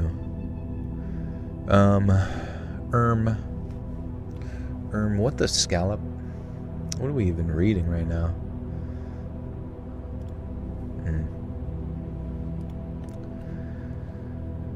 I just had to run out the clock by that point, so I just listened, nodded, then tried to keep him as grounded in reality as possible. I offered him food and water, kept his mind on the familiar by asking him where he was from, where he went to school, stuff like that. He seemed to respond a little better to questions like that once the fight was out of him, but he never stopped being frightened. Now I kept oh shit. Oh my god.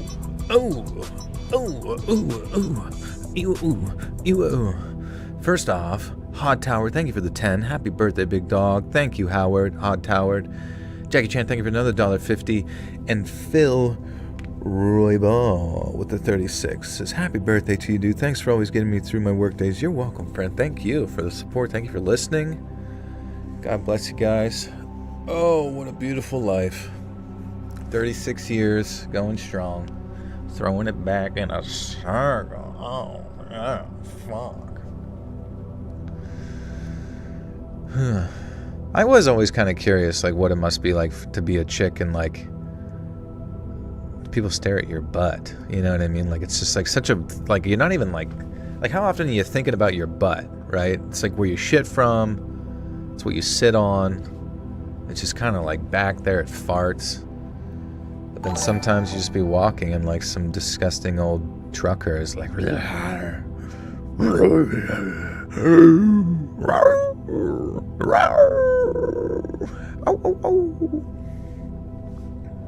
Pastel Woodnymph, thank you for the 5 Canadian. It blows. Absolutely blowing on it. People stare at my butt already. I guess they do.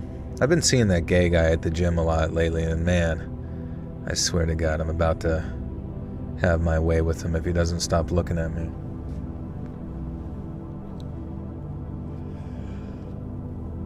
Happy B-Day, sir. You brought a lot of entertainment to dark and boring days. Thank you. Thank you, Roger.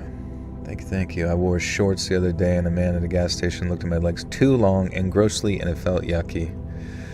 Yeah. Listen, ladies, I hear you, but imagine what it feels like for me getting stared at by a gay guy. That's pretty much like 10,000 dudes staring you at once. I'm just kidding, no. I'm kidding, he's kidding. He's making one of those classic jokes, one of those funny, little silly things that he says.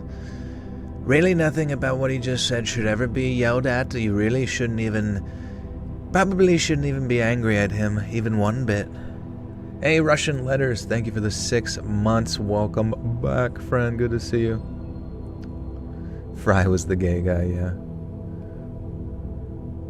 Maybe he's confused I bring something out of him. Oh my God, that would actually be hilarious. Like, you're the thing that makes someone gay. I hope so. I hope everywhere I go, I just turn every dude accidentally gay. Sorry, fellas, coming through. Don't try and fuck me. Don't try and stick stuff anywhere, alright? You freaks. I offered him food and water, kept his mind on the familiar by asking him where he was from, where he went to school, stuff like that. He seemed to respond a little better to questions like that once the fight was out of him, but he never stopped being frightened. Now I kept getting updates from dispatch, so I knew the second the bird was on its way back to me, and then when I finally heard its rotor blades beating the air, I breathed a huge sigh of relief. John kept saying how they'd get us, but only weakly by then, and I was able to get him on his feet and walking towards the edge of the stone circle without him breaking out at the prospect of leaving it. Freaking out. Fuck, dude. What if he actually thinks I like him too? Yeah, we're just like, that guy's so gay. That guy's so gay. It is Pride Month, that's true. I saw a really funny post where it's like, it says Pride Month, but then when you bring the like words together, and you highlight the end of Pride and the beginning of month, it says demon in like red letters. And then and then it has like really like ominous music. And it's just like so fucking funny because it's like, I don't know why, it's just like multiple levels of like funny, because you could see like somebody posting that on their Facebook, like your uncle or something, and like actually like taking it really seriously. But then also like it being like a level of like ironic type of funny that gay people themselves would obviously love. He thinks you're showing off for him, yeah. I am. Just because I wear booty shorts doesn't mean he can... I do it for me, okay? I wear those outfits to the gym for me. I don't want him ogling me up. A demon thing is interesting. Well, I was kind of thinking, like, if you're gay, right? And the Bible, the Christian Bible, has been around for a long ass fucking time, and we all know based on what it says in there that they're not huge fans of the gay community or any deviation from the heteronormative, right?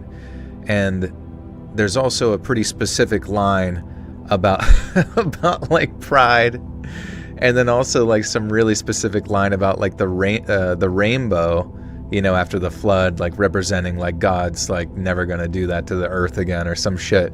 And I'm just like, guys, of all the words you could choose to represent your, like, community and your month and all of this stuff. It's like, did you have to pick the exact fucking, like, biblical metaphors, you know, with the rainbow and the pride, you know what I mean? It's just, like, so many, like, levels of, like, we're kind of, like, right on the nose with this one, fellas. Couldn't we thought of, like, another one, like, unashamed month? There you go. Stoked about Wieners month. Really, really excited about sex with the same thing between the legs. Month. Jackie Jan with the 5 says, hard ass take. I don't like the word pride for Pride Month. I'd rather be a recognition of some pride, envy. Well, right, exactly. Like, I mean, that's what's so funny about it. It almost seems like in and of itself, like somebody, like whoever like came up with those like marketing campaigns, like clearly had like probably one of the funniest like sense of humors. Of like, you're like, boys, I've got a great idea. You know, it's really gonna piss them off. A fucking rainbow. A rainbow trout.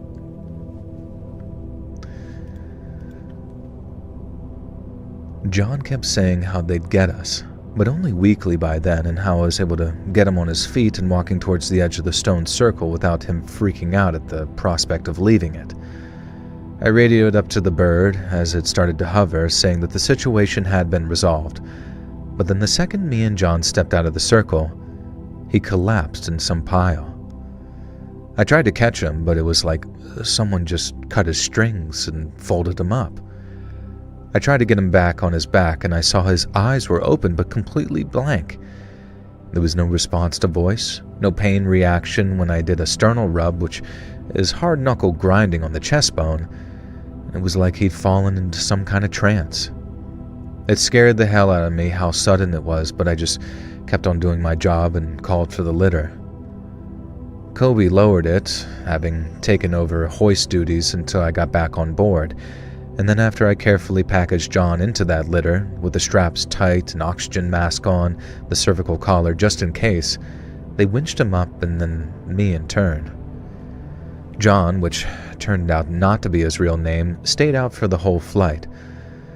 The medics met us at the landing zone, took him into the hospital after we unloaded him, and then that was the last we saw of him. But not the last we heard of him. We got a copy of the report later with the doctors confirming some kind of acute psychotic break triggered by isolation, which was possibly an underlying condition. There were no drugs in his system, no head injury that we could find, and in fact his physical health was pretty good considering that he'd been out there for a few days having already run out of food and water. Now, he recovered after a couple of days in the hospital, but apparently he'd had no memory of attacking me or any kind of stuff about the stone circle. Apparently his family said that he'd been stressed for weeks before the trip and was talking about feeling watched. And so, from our perspective, it was case closed really for what was a pretty standard SNR incident file.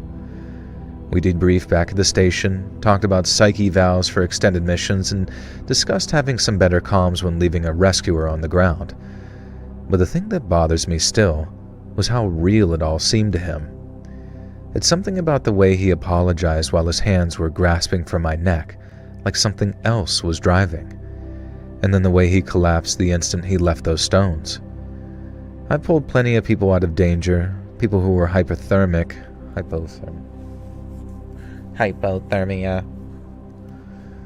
My butthole is cold.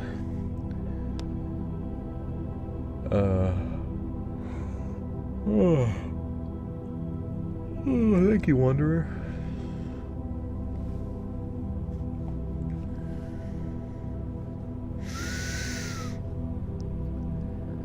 I pulled plenty of people out of danger, people who were hypothermic, injured, or dangerously dehydrated, but no one ever acted like he did.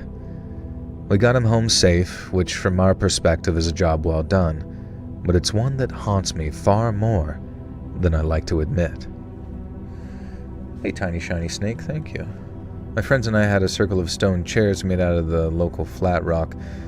The white man built an apartment complex on top of it. They built a data center right on top of your camp. Right on top of your pet cemetery.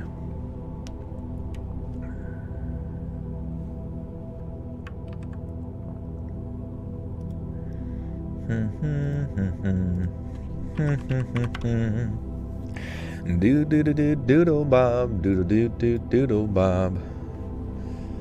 I moved to the comfort of my bed. It's just barely raining outside after several days of heating. It was kind of funny. When I woke up this morning, I had like the most perfect sound of a mourning dove cooing like right outside my window, and it sounded so nice that I had to fall back asleep. We're on like the second story, like Sunday, man. I mean, you're off to a bad start this week. Isn't it weird? Like, I actually legitimately, I mean, how long have we been streaming for? Does it say? It normally does say, but since the stream started in such a weird way without my normal like overlays, you know what I can do? Just bring this over here, and I can see that all the time. We've been going for, it doesn't even say. Oh yeah, 2 hours, okay. But I started so late. I don't know, I had like weird technical issues right out the gate. Right out the scrate.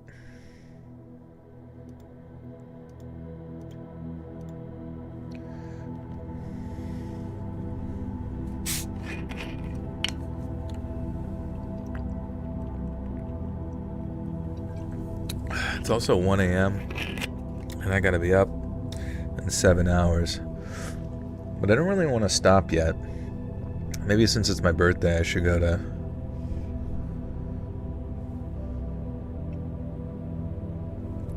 Maybe since it's my birthday, I should go till 2.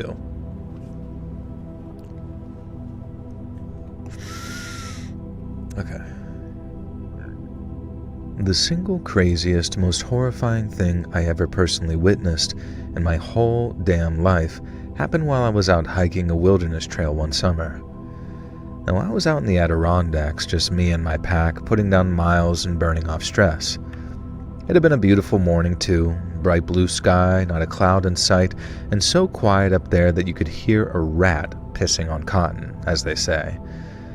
Now, I've been hiking since first light, and I just hit a big open meadow ringed by thick forest and a rocky ridge on the far side, when from behind me, I heard a low hum.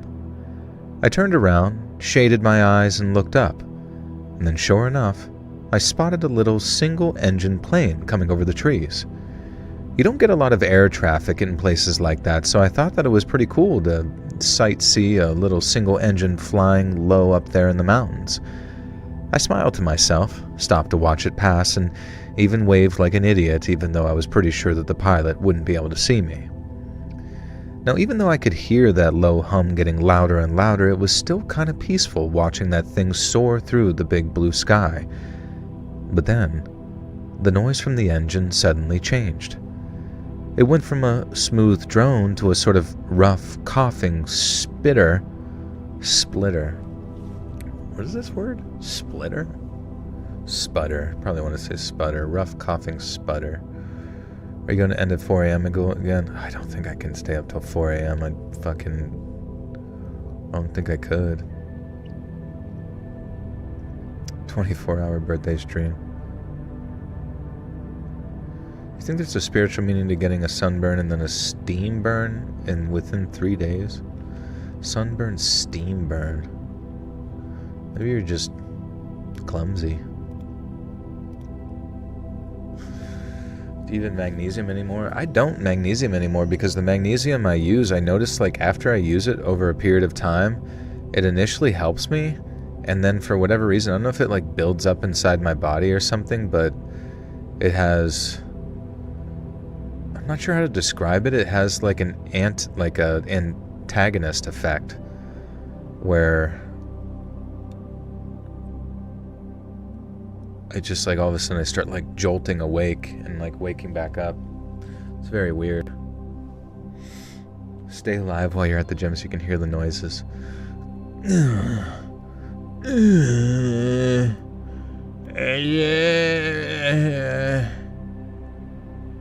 That's me drinking from the water fountain. Thank you, Kenzie. Timmy Two Turnt, are you still on your fitness journey? Is anyone else naturally nocturnal here like me? I think I am, but I really, really, really do enjoy waking up at a normal hour and having a full day. Tryptophan? Give it a whirl. Maybe we'll stop after this story, but then I gotta record more tomorrow. I should cry like a fucking baby. Wouldn't that be cool for a 36-year-old man to do? I should cry like a fucking prisoner. It went from a smooth drone to sort of a rough, coughing sputter, and then the plane started wobbling in the air. One wing dipped a little before the pilot straightened her out, and then as the engine started actually cutting in and out, my stomach started to drop. It started to lose altitude fast, and it was obviously going to crash land in the meadow that I was walking through. I backed up, but there was still some distance between us, and I mentally prepared myself to run over and help the pilot once it pancaked. But then I'm guessing the pilot realized that he was going to hit the rock face jutting up on the edge of the meadow because the plane banked hard, swung around, and was suddenly pointed right at me. Now for a second I just froze. That thing was coming down like a rock, nose dipping and wings tilting, and the noise it made. Jesus Christ, I'll never forget that ear-splitting whir that it made as it came down. I turned and ran, my pack bouncing on my back as my legs pumped, and the whole time the noise got louder and louder and louder. And the last thing I did before I felt the impact was dive behind a little cluster of boulders near the tree line in the hopes that I might...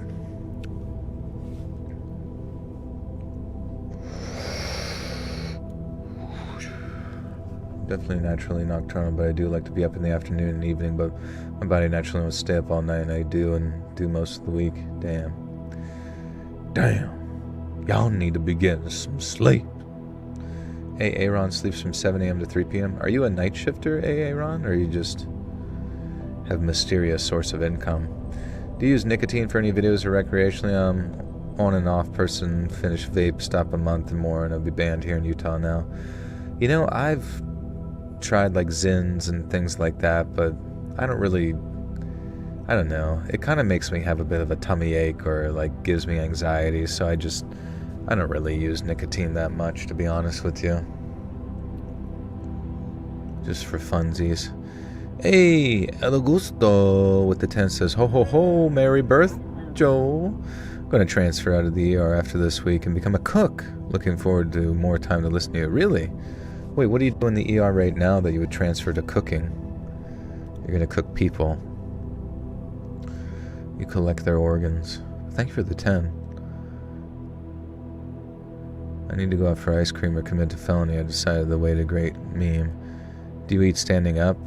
Sometimes at my desk I can eat standing up but I do find myself when I eat, a lot of the times I just like sit in my computer chair and like watch something. I turned and ran, my pack bouncing on my back as my legs pumped, and the whole time the noise got louder and louder and louder. And the last thing I did before I felt the impact was dive behind a little cluster of boulders near the tree line in the hopes that it'd provide adequate cover. And then boom. The impact was beyond brutal. Metal screeching, white dirt and grass flew up in a cloud. The plane skidded and flipped part way as one wing seemed to snap off completely. Smoke was already pouring from the engine by the time it came to a stop, and then as I ran towards the smoking wreckage, the smell of fuel hit me hard. I reached the cockpit and yanked at the door, only to find that it was jammed. I got it open with a good couple of strong yanks, but found the pilot slumped over, not moving, blood all over his face. I grabbed him by the shoulders and tried to haul him out of the cockpit, but found his leg was caught on something. I yelled at him to wake up as the smoke was starting to get thicker, pulling harder as I began to hear the cackle of flames coming from underneath us. My hands were shaking as I managed to get him halfway out, but no matter how hard I pulled at his leg, it wouldn't come unstuck. I tried and tried, yelling as loud as I could in the hopes that the pilot would wake up. But he didn't, and when I saw the way his head fell as I got him halfway out, I could tell that he was dead. I had the briefest moment of thinking, you poor son of a bitch. And then the flames jumped up fast. I had to let go. I think I screamed that accidentally. Frank BIV. Holy shit, welcome back for 40 months. Happy born day, Joel. Thank you, Frank. God bless you, bro. Thank you for 40 months. Joel, your voice is like a warm blanket. You have comforted me during my many difficult periods in my life. Many thanks. Long time listener from Ireland. Thank you, Heather. Oh, Ireland, oh, Ireland. We all remember her when she came down from the prairie gulch, and she said she'd like a burr, but all we had was whiskey, and she said that'll do me fine. Oh, Ireland, oh, Ireland. Well, now she sleeps with the swine. Because she drank too much or something. Okay. Asherella, holy shit. Welcome back for 72 months. Just wanted to pop in to say happy birthday. I always remember your B-Day as it's 3 days after mine. Hope your day is smashing. Thank you, Asherella. Great to see you. Thank you for 72 months. What'd you do for your birthday?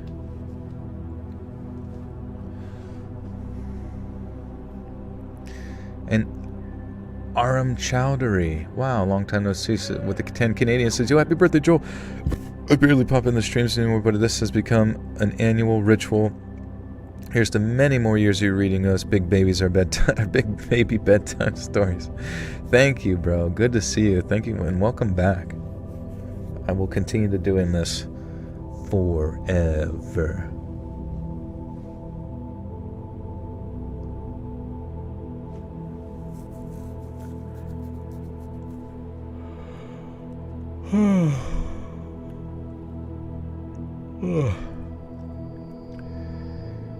I had the briefest of moments thinking, you poor son of a bitch. And then the flames jumped up fast. I had to let go and stumble away, coughing my lungs up while my eyes burned. There was nothing I could do anymore. Nothing I could do for him. And so I tried to gather my thoughts and figure out what to do. The wreck became a full-on blaze right there in front of me, with a column of black smoke rising into that sky. Now I knew I had to tell someone, and that meant getting to a ranger station as quickly as possible, but my legs felt like jelly. All I could think about was how close I'd been to death, and how if that pilot had turned a little earlier, I might be squished under the wreckage only to be thoroughly barbecued by the flames that followed. Now the thought made me feel sick as I pushed towards the trailhead, and while it turned out the nearest ranger station was actually only a couple of miles away, the walk felt like forever. I kept looking back over my shoulder at the smoke plume because, at that time of year, with all the vegetation starting to dry out, one plane crash could light up the whole freaking forest. I remember bursting through the door of the station and telling an older-looking ranger that there had been a plane crash. I knew almost exactly where it had crashed, so I was able to point out the area on their topo. Joel will discover immortality for us. I'm going to do my best. See what we can do. Hungry Charmy with the 5s, you helped me in so many ways. Happy B-Day. Thank you. I helped you do the dishes and take out the trash. My only skills. GWOT Marine here. I was listening to your longer stories when I had long nights and insomnia. Thank you. I hope that at least some of these stories are based off of real events. Absolutely. Thank you, bro. Thank you for your service, and I hope you get some sleep.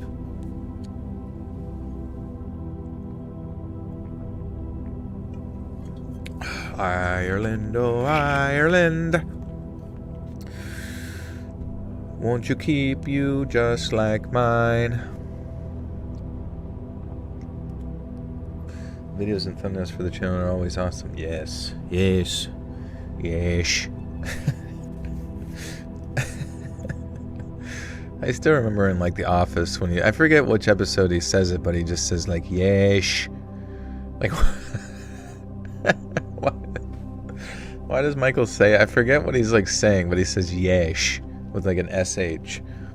It's like the funniest fucking thing in the show. You're sitting on your subwoofer, getting vibrated. How far are we going? All the way to the scene of the crash? Yeah, let's get there. I thought Joel said he didn't like saying thank you for your service. Really? I don't think I said that. I said it before. You guys aren't going to thank me for my service? If you're not going to thank me for my service, then what's the point of being Irish? What's the point of doing the voice if you can't even appreciate me? Because that's what he meant, right? He's everyone in here is Irish. I knew almost... Fuck. Hey, Rocker Red, what's up? I knew almost exactly where it had crashed, so I was able to point out the area on their map, and the ranger then got on his radio and contacted the local fire crews so they could get up there and douse the flames before they spread. I sat on the porch afterwards drinking a bottle of water that the ranger gave me and still shaking a little from the adrenaline. The ranger, a guy named Mike, came out and clapped me on the shoulder and told me it... Dude, I still remember working at a bar back in college. I still have like memories of... And this was when I was just fucking nerd status, you know what I mean? Even in college. Just like total fucking... Well, not complete nerd status, but like... Just like not recognizing the signs, but I remember there was this like Irish girl whenever I worked the front door who like strongest like Irish accent ever, very, very beautiful. And she just like fucking loved me. She just like loved me. She was like, she's like, oh God, you're so freaking nice. Oh my God, you're so nice compared to all these other guys. It's just, and it just like, and I didn't capitalize on that in the time. And I was just thinking like, maybe people from other countries are just like way nicer than the girls from America. I'm not saying like girls from America are like mean or anything like that, but they're just, sometimes you go other places and it just seems like a degree of like, I don't know. Sometimes people just seem nicer other places. Why didn't I marry her then? I fucking should have, man. I should have had some fucking leprechauns. Gonna make me a mint grasshopper.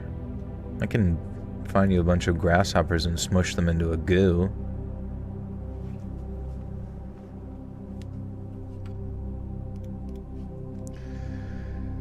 The ranger, a guy named Mike, came out and clapped me on the shoulder, telling me I did good. We traded numbers before I departed, and then a couple of days later, Mike gave me a call with an update. I asked him to keep me informed of anything he learned, especially regarding who that pilot was. Well, it turned out he was only a couple of years older than me, and he crashed during his first solo flight after gaining his pilot license. And this hit me harder than I expected. I kept thinking about that guy up there probably grinning ear to ear when he took off that morning feeling free as a bird. And then it all went wrong. One faulty engine and it was over, and I almost died with him. The next morning, as in the morning after the crash, not when Mike called me, my mind wouldn't stop replaying the sound of the engine dying, and every time I heard the car engine or saw or heard a plane flying overhead, I pictured the way the single engine turned in the air and came straight at me. I went back out hiking a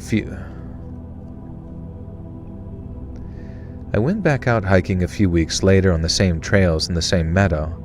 The wreck was gone by then, just a scorched patch in the grass and some twisted metal that hadn't hauled out yet.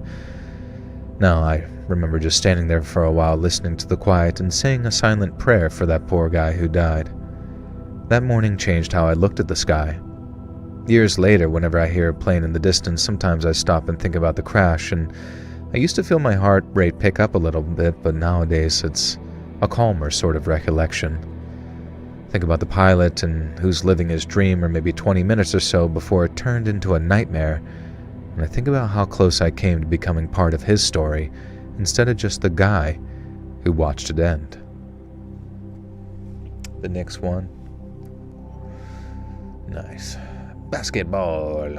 You know what they should do? They should make a basketball game, but the only thing you can do is do half court or full court shots. That's freaking it. My son is of Irish descent and dead serious, looks almost like the Lucky Charms, dude. That's funny.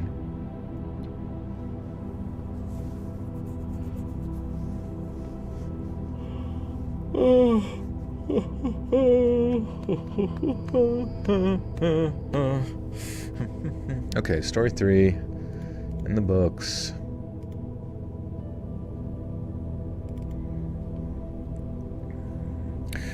Dexter's laboratory. His penis got caught in the smusher machine. And then his sister Dee Dee came in and laughed at him. Why, oh why, Dee Dee, have you done this to me? Making fun of my little peener. This is Dexter singing this song, by the way. Good morning from the UK. Hello, Kirstine. How we doing? The big 3 was basketball league. Kind of felt like that. You're Irish in your background. My great-grandfather and great-grandmother came from Ireland. You redheads don't even know how I suffer. Apparently the Irish only have to be out in the sun for like 6 seconds and then they're good on vitamin D. They're feeling nice and rejuvenated. I had a red tint in my hair and a green eyes and freckles, but I am not Irish whatsoever. You don't know that? We're going to have to do a 23andMe. Oh yeah, did you hear about with 23andMe? They were using it to track down Anunnaki blood. Ooh,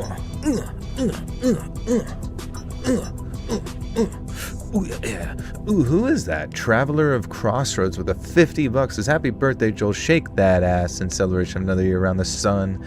Hell yeah, dude. We're making it. Thank you, bro. Thank you so much. I swear, as soon as I go into my like conspiracy arcs, I get interrupted by some twerking, but I'm okay with that. Well, thank you, Traveler. But yeah, they use 23andMe basically to try to find and map anybody who is a descendant of the, Nordic Anunnaki crew. So you guys might not know it, but you might be a descendant of some sort of ancient alien. But you'll probably find out via sending in your spit.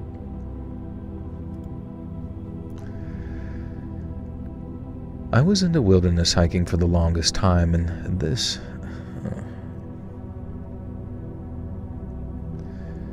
I was into wilderness hiking for the longest time, and this is the thing that made me completely quit. I'd been out on the trails all afternoon by the time I got back to my car. The sun started dipping low and my legs ached, and I hadn't seen a single other person all afternoon. But I liked the solitude, and how it allowed me to decompress in a way regular exercise couldn't quite touch. Now I approached my old blue Subaru Outback, always dreaming of the hot shower that I was going to take as I finished a round for my penis. I approached my old blue Subaru Outback, already dreaming of the hot shower that I was going to take as I fished around for my keys. And that's when I saw it. A folded piece of paper tucked tight under my windshield wiper. Now at first I figured it was just one of those trail notes, like another hiker warning me about a washed out section. And so I pulled it free.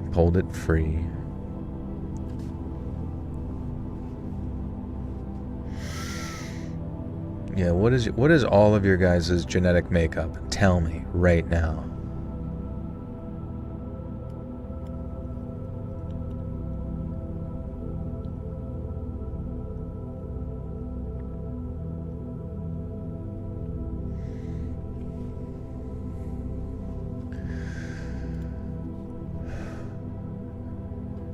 At first, I figured it was just one of those trail notes.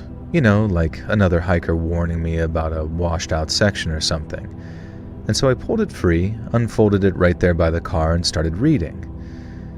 Now, the handwriting was neat, like someone had taken their time with it, but I think I only got a couple of sentences in before I felt my breath catch in my throat. And the line that made me tense up read something like, I followed you down a stretch of trail earlier. You didn't see me, but I saw you.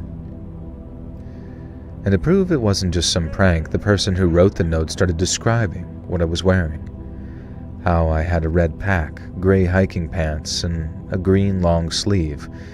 He then mentioned watching me stop at a little overlook around noon and how I'd use my jet boil to make a cup of coffee using a small pack of creamer. Now this was all super accurate, and I felt this chill run through me as I realized that it wasn't some kind of joke. I should have stopped reading right there, and I remember literally telling myself to stop, but I couldn't. I legitimately could not drag my eyes away from that page, and so I just kept on skimming it. The note's author went on to explain how easy it would have been to close the gap between us, how the trail was deserted enough for him to be able to come up behind me real quick, knock me down before I knew what was happening. They said that they thought about dragging me off into the thicker woods, where no one would be able to hear me even if they were on the trails. And there they'd be able to do whatever they wanted with me. And although I don't want to go into too much detail about what they wrote, it was very bad. Just know it painted pictures in my mind that no one ought to see of themselves. They ended the note by saying they chose not to. But not only that time, they wanted me to know how close they'd been and how they could have taken everything from me should the mood have struck them. There was no name at the end of it, but no prizes for guessing that. There was just that folded piece of paper and the knowledge that someone had been watching me the whole time when I thought that I'd been alone. I remember spinning around as I lowered the note, terrified the person was still there. I didn't know if it was just one person or a group of them, but as I looked around, I saw the parking lot was completely empty, apart from me and my car, and there was no one watching me from the trees nearby, seemingly. I jammed the note into my pocket, got in my car, and locked the doors fast. I tried to immediately start the engine, but my hands were shaking so bad that I twice dropped the keys before I was able to get them in the ignition. The drive back into town feels like a blur looking back on it because I guess my mind was only barely on the road ahead of me and mostly on that note and what I was going to do about it. I barely slept that night and kept the hike in my head. Had there been a guy in a dark jacket I just hadn't spotted, or did they get all that information on me using some trail cam that I was unaware of? I still couldn't rule out the possibility that it was just a really mean prank, but at the same time, what the person had written was so disturbing that even if it was just some dumb prank, they needed a stern talking to, preferably from someone in law enforcement. And so the next morning I drove straight to the small town police station with the note in a plastic bag, and I told the officer everything. And then after reading over the letter, still in the plastic, he promised that he'd look into it for me. I was hoping that they'd find something, anything to lead them back to whoever wrote it, but even after dusting for prints or checking for DNA and sending in a copy to the handwriting expert upstate, at least that's what he said he did, there were no matches anywhere in their system. They said it sounded like some creep was just trying to rattle me, but without any evidence directly tying it to someone, there wasn't much that they could do about it except advise me to take caution next time I was out hiking. One officer, a kind older guy with a gentle wiener. It was so. Oh yeah. Oh yeah. Did you guys see any of the video game, like the new video game trailers? I forget what it was called, like Video Game Town or Big Video Game thing. Justin's not going to know anything about this, so don't even ask him. But basically, that one game, Ill. Have you seen this? Have you heard about this? There is this game called Ill, and it initially aired as sort of like a concept for a video game, but obviously it was very clearly like pre-rendered art type, animation in the form of from the first-person video game perspective. But it looked really, really insane and scary. And then eventually they actually had some gameplay come out, and I would honestly say that it was right up there. But then they had a story trailer more recently, and it I don't know, it looked like something changed in the game, something about the enemy designs, and and it didn't really like the gameplay and the there was a lot of like physicality to the way that the body is like dismembered when you shot them and all this kind of stuff, and it seems like that may have been gone, or they didn't really demonstrate it, maybe because it was more of a story trailer. But the worst thing is dude, I'm not joking, all of the lines that they briefly showed of all the characters talking were literally worse than like the old Resident Evil 1 games, like back on like PlayStation 1, like PS1 level voiceovers, to the point that it makes you wonder if it like made you wonder if it was like AI or something like that. And granted, they may have used like AI voiceover and didn't get good ones, but I don't know, that's really going to take me out of it. I mean, it says it comes out in 2027 supposedly, but we'll see. But I mean, the fact that like they had a gameplay trailer, but then the story trailer almost like takes you away from it, and you don't really get to see any sort of advancements on how the game has progressed. It felt very like scripted. And then the fact that it's from the people who made Atomic Heart, which is Mundfish. A lot of people said they weren't like super stoked about Atomic Heart. It was almost like a BioShock game that was more like, I guess you could say scripted, but not that great. Like not a lot of gameplay as opposed to just more visuals. Resident Evil 1 lines were intentionally bad, so this was intentionally bad too. Maybe, who knows, maybe that's what it was. Like they were trying to go for an intentionally bad sort of thing, but I don't know. I had a really like vibe when I first saw this game that it was just supposed to be like, you know what I mean? Like nightmare level zombies. Like obviously zombies in themselves, if you were in it, is terrifying. But these ones like just look like a level of like ultra violence. Like shit you see in like hell. Like devouring people and eating people. You know what I mean? When you turn 37, you automatically have to turn in your PlayStation. Yeah, I don't really play my PlayStation more. What about my PC? Do I have to turn my PC in? I'm not supporting any content with AI voices, sorry. Yeah, I hope they don't use it. It would suck. Joel's mad because he wanted a better VO himself. I mean, I could have. Like, for some of those lines, I would have delivered way better delivery than whatever the fuck those guys were doing, if they're even, like, real people. The entire stream has been back-to-back triggers for me. It's been getting trigged.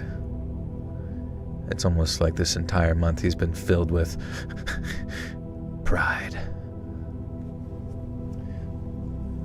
AI voices are trash. I mean, they are. They're like, some of them get like 99% decent, but it's like that 1% just feels uncanny valley. PC when you're 40. Oh, okay, thank God. But yeah, but what do you, like, I don't understand. Why are people not allowed to enjoy entertainment as they get older? Like, why is video games a form of entertainment that people just need to give up? Do you think people who like invented books said that to people who turned 40? You got to turn all your books in. It's like, well, then what I do? You got to go rot in a corner somewhere doing nothing. Anyone from the Philippines? I think we have quite a few Filipinos. Filipinos in the chat. Did you ever play Time Splitters? Oh yeah, it's going way back. That was PS2 era, I think. Voice a video game character, I would love that for you. Oh, me too, bro. Believe me, I tried. Justin says he's going to get me an agent. Isn't that right, Justin? Or honestly, Justin, you can be my agent. Justin, I would legitimately pay you money, like good money, if you were to become my agent and actually get me jobs. They gotta be good jobs, though. They gotta be the best jobs.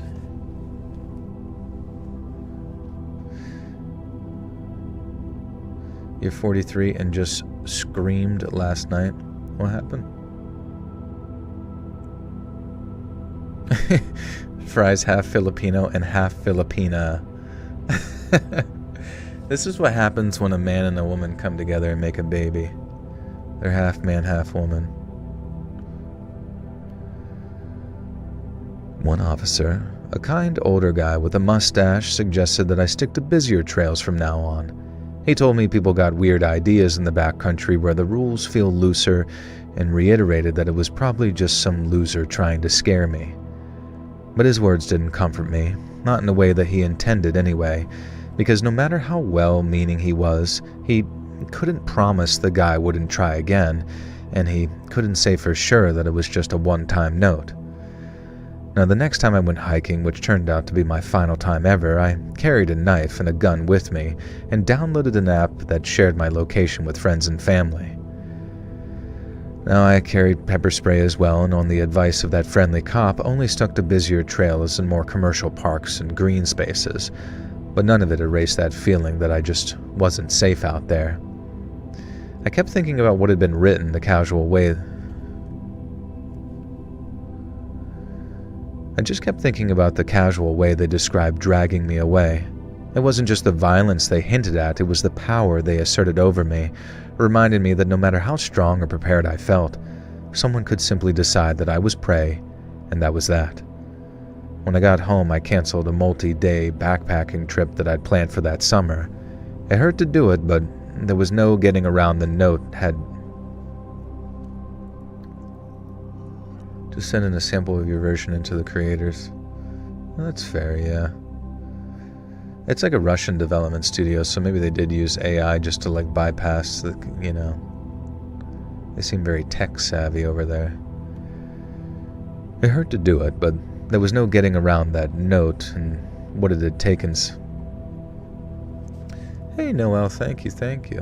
Oh, same birthday as your brother, that's fun. How old's he turning? It hurt to do it, but there was no getting around that note and that it had taken something from me, something precious, and that thing being the peace that I used to find out there on the trails, and it was never coming back. Truth nuke. Truth nuke. Every time I get on Instagram and somebody leaves that fucking gif like truth nuke, it's just so fucking funny. Truth nuke. He's like smoking a cigar. He just turned 30, the milestone. Well, get ready. The next 6 years blaze by and like tell him to live it up as much as he can. Simone Archibald, thank you for the 5. Says, good day, Joel and butter socks. Hope everyone's good. About to throw some shrooms on the Barbie. Fuck yeah, dude. Thank you, Simone. God bless you. Is anyone drinking peanut butter whiskey? I did not get any. I do have a kombucha if you guys want some.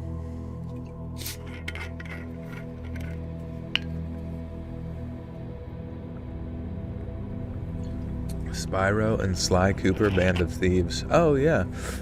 No frowns. You honestly might like, potentially, the Drake's Uncharted games, because I think that's from the same people, the Sly Cooper series. I'm going to make another video of Glitch in the Matrix stories. I can look into it for sure.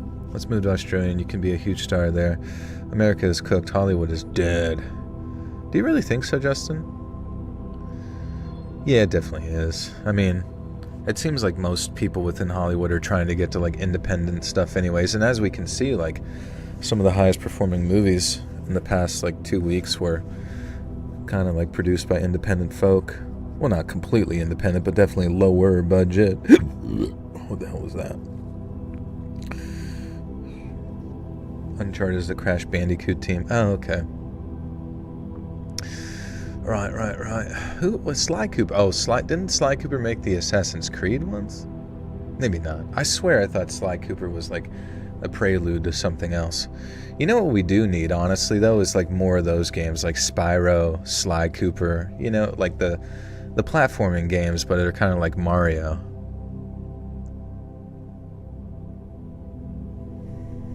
Alright, guys, one more story here.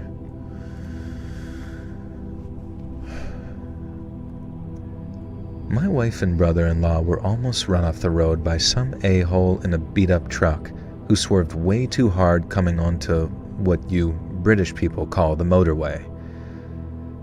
Wait, what? Did I like the Backrooms?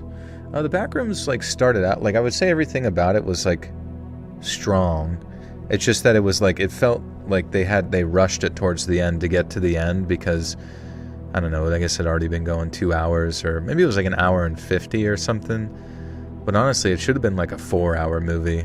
I just feel like there was a lot of, like, character development that really didn't get developed, you know? Guys, can I run to the bathroom real quick? I will be right back. I'm sorry.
Sorry.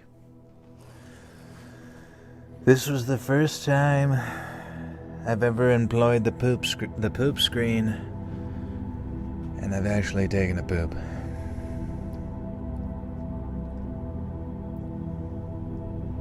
Alright. Guys, for the final story of the night,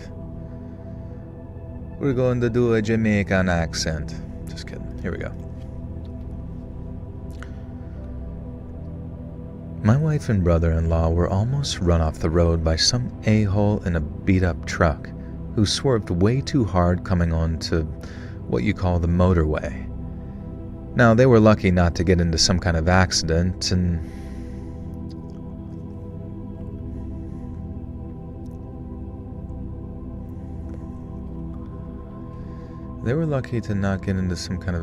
while both... I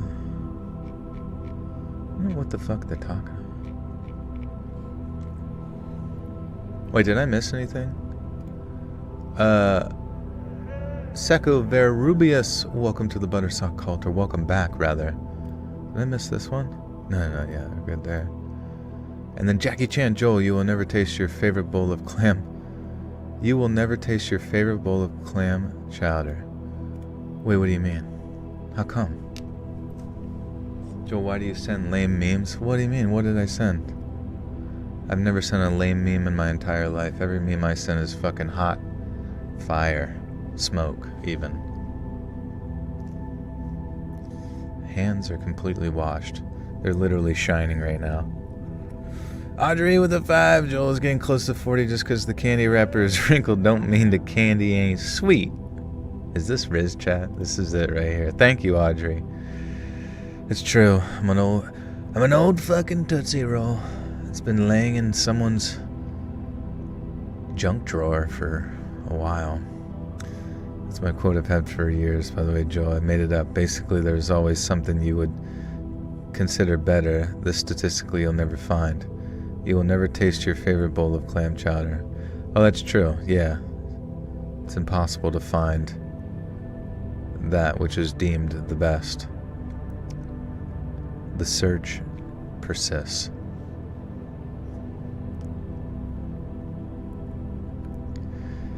My wife and brother-in-law were almost run off the road by some a-hole in a beat-up truck who swerved way too hard coming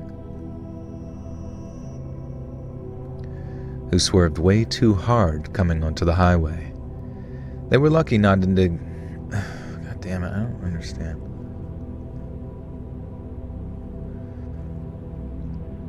They were lucky not to get into some kind of accident. While both of them made it out okay with nothing but the shakes, my wife had already been pretty stressed, and the near miss was sort of the straw which broke the camel's back.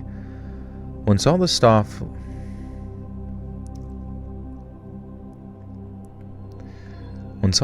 with the cops was said and done, she went to stay with her mom for a couple of weeks, whereas my solution to all the stress we'd been feeling was to head out on the trails. Oh my god, what is wrong with my brain? I can't read worth shit, bro. Whereas my solution to all the stress we'd been feeling was to head out onto the trails to burn off some steam with some weekend hiking. So I grabbed my pack, laced up my boots, and then headed out deep into the New Forest. Now, I've been doing the same thing for years. Is there a place called the New Forest?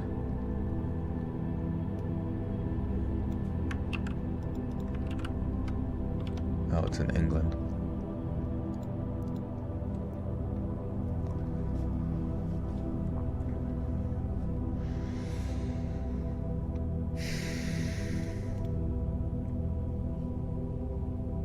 You thinking about me? Oh, thank you. I'm always here, never going nowhere, never gonna go anywhere. Maybe I'm tired. Oh, I'm tired as shit, bro. And the fact that I gotta wake up and go tomorrow, but it's all good. I'm thankful. I grabbed my pack, laced up my boots, and then headed deep into the New Forest. I've been doing the same thing for years, heading out to the same place at around the same time of day too, and it never failed me before. The trail wound through some thick patches of forest, places that felt almost healing, really. But after I stopped to eat at a bunch of trail bars, But after I stopped to eat a bunch of lunch, I can't read. I actually can't read. What does it say? I know those CIA guys are plants because my bro worked for the DOD with a high security clearance 15 plus years ago and he dipped out and still won't talk about what he did. Well, right, exactly. Like, they're just not allowed. So, like, the fact that these CIA guys have, like, meteoric rises within the realm of, like, podcasting, it just means that they themselves are the best liars. They are the best liars. They're the best bullshitters. You can see, like, sometimes it's easier to tell a lie when you make fun of yourself first, so you're kind of like, oh, this story's actually really funny because something ridiculous that's truthful happened to me, but then they include the lie, you know what I mean? It's just, their body language is so obvious, it's so astroturfed, and the fact that there's no continuity between those who have been, like, censored in the past, but now these guys are, like, somehow free to just, like, fill the word. It's something that they should have fucking did in the beginning. Probably, if they wanted to, like, to have the people planted the whole time and muddy the waters as fast as possible within the podcasting realm. But maybe somehow they're stupid and just didn't think about that fast enough. I don't know. Joe, look at the bright side. You're halfway to retirement. That's true, man. It's true. I guess I could just do it right now and just be done with it. Today you had to record a speech. You couldn't say gallons. Kept saying gallons. I was drinking gallons and gallons. The trail wound through some thick patches of forest, places that felt almost healing. But after I stopped to eat a lunch of some trail bars, things started to feel kind of off. The birds went silent in a way that made my skin prickle, and being based in the United Kingdom instead of my home country of the United States, it wasn't like I had much time in way of weaponry. It wasn't like I had much in the way of weaponry I was allowed to carry to defend myself, really. Unfortunately, I knew that it wasn't just nothing. The birds don't quiet unless... Dude, fuck, dude. I don't know what happened. My brain is, like, broken right now reading this shit. Unfortunately, I knew it wasn't just nothing. The birds don't go quiet like that unless you're not alone, and that's when the first shot came. Again, as an American, it took me a moment to pick up on the fact that hearing a rifle shot in the UK countryside is a lot scarier than at home. Sure, there are certain gun laws here which I'd never really looked into, but there was still something extremely unsettling about hearing what I realized was my first ever gunshot in the wilds of the United Kingdom. The shot cracked through the air like a bullwhip as it flew over my head, close enough that the bark from a tree exploded 10 feet from behind. And then I guess my brain just shut off and my legs took over, because the next thing I know, I'm sprinting along the trail as fast as they could carry me. Another shot followed, kicking up a patch of dirt in front of me, and that's when I realized that it definitely wasn't just some hunter mistaking me for some game animal, that I'd probably been a dumbass for even entertaining that idea. No, this was deliberate. The shots kept coming, spaced out and patient, not panicked firing, but very deliberate. One would whine past my head, another would splinter a branch nearby, and sweat stung my eyes and the air tasted like metal. I know now that that was the fear I was tasting. One bullet came so close that it felt like it tugged at my sleeve, and the shot slowed but didn't stop entirely. My thoughts turned dark, and I had flashed.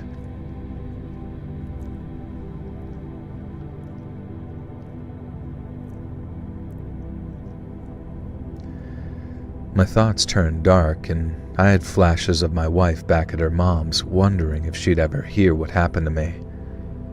Oh my God. My thoughts turned dark, and I had flashes of my wife back at her mom's, wondering if she'd ever hear what happened to me. I pushed on, aiming for the trail exit miles away. My legs were aching, but adrenaline turned what should have been pain into just the faintest of twinges.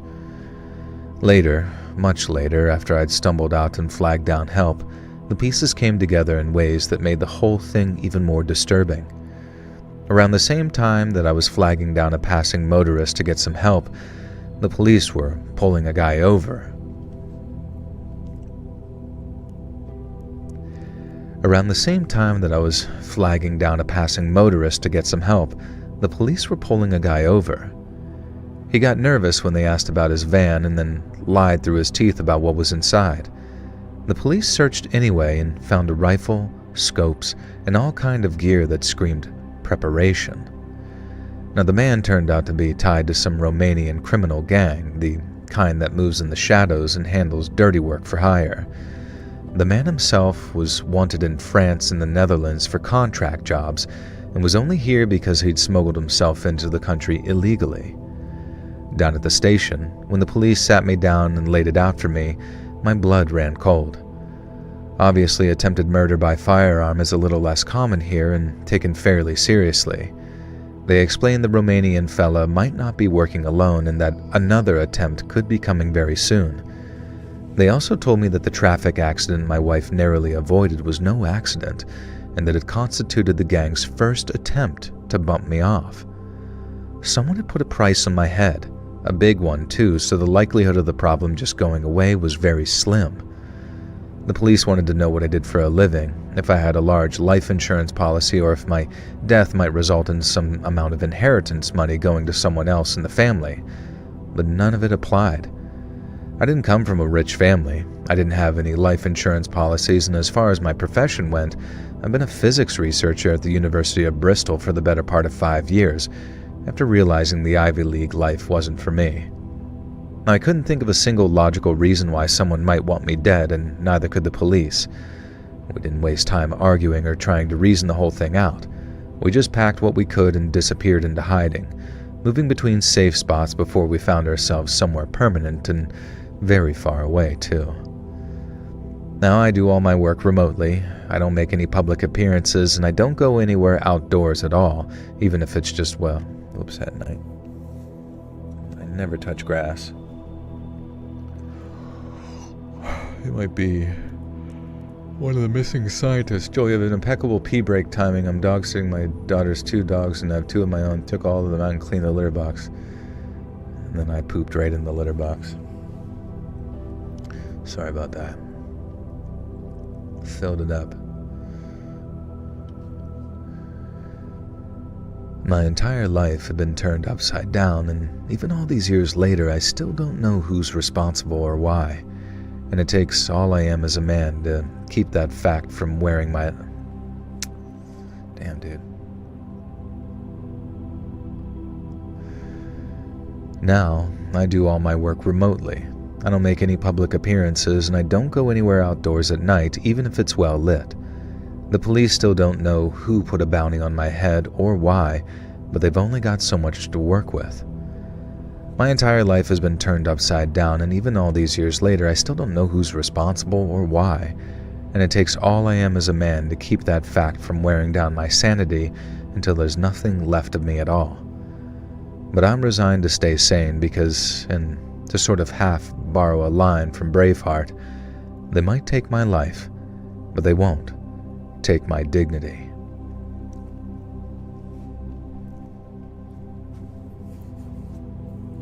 Hey, see you, travelers at Crossroads. Take care. See you on the next birthday.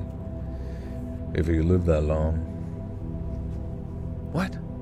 What the hell? Alright. Let's read this outro. Fuck, I gotta go. I might have to shower quick, too.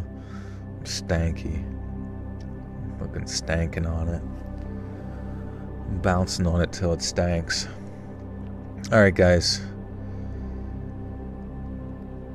We all love you so much, Joe. I'm so happy to be involved in your live stream on your birthday again. I hope you have an amazing day all along. Thank you, Robin. Thank you. 420 in chat. That's actually solid. That's like, we're getting back to normal numbers. How much was donated this stream? Let's look.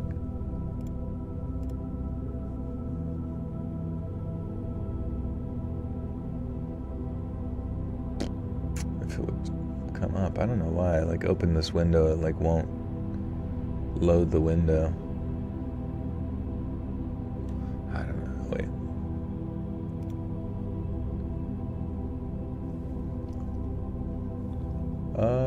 6:35. So thank you guys. Very, very kind. Alright dudes, I'm going to read the outro. I'm also probably going to read because there's a new Saturn Soul video out. I don't know, have you guys subscribed to Saturn Soul yet? My true crime channel. We have the new video.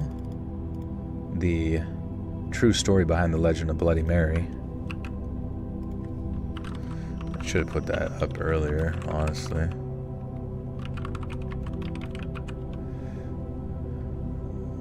Hopefully it's clickable. Is it clickable? Yeah. Okay, sick.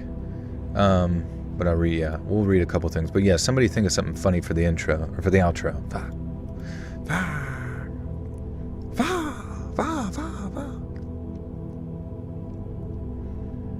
Hey friends, thanks for listening. Click that notification bell to be alerted of all future narrations. I release new videos every Monday and Thursday night at 9 p.m. Eastern Time, and there are super fun live streams on Sundays and Wednesday nights.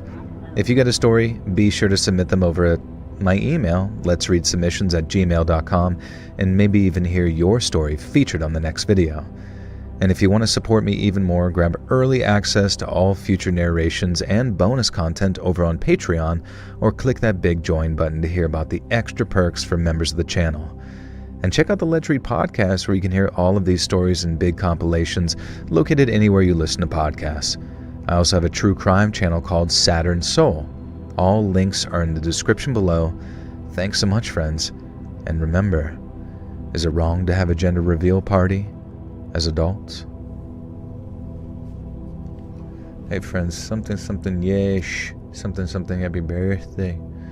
24 stream tonight. Officially stopped having birthdays. GoonTuber. I'm turning into a GoonTuber. Perdeep, thank you for the 2. Says treat time and send Justin better memes. I don't think I've ever sent Justin a meme in my whole life. I guess that means I should send better ones.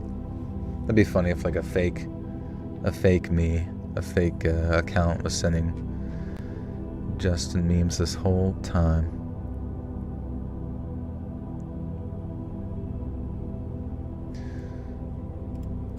Did anybody say anything funny? I give you guys one assignment. One little assignment.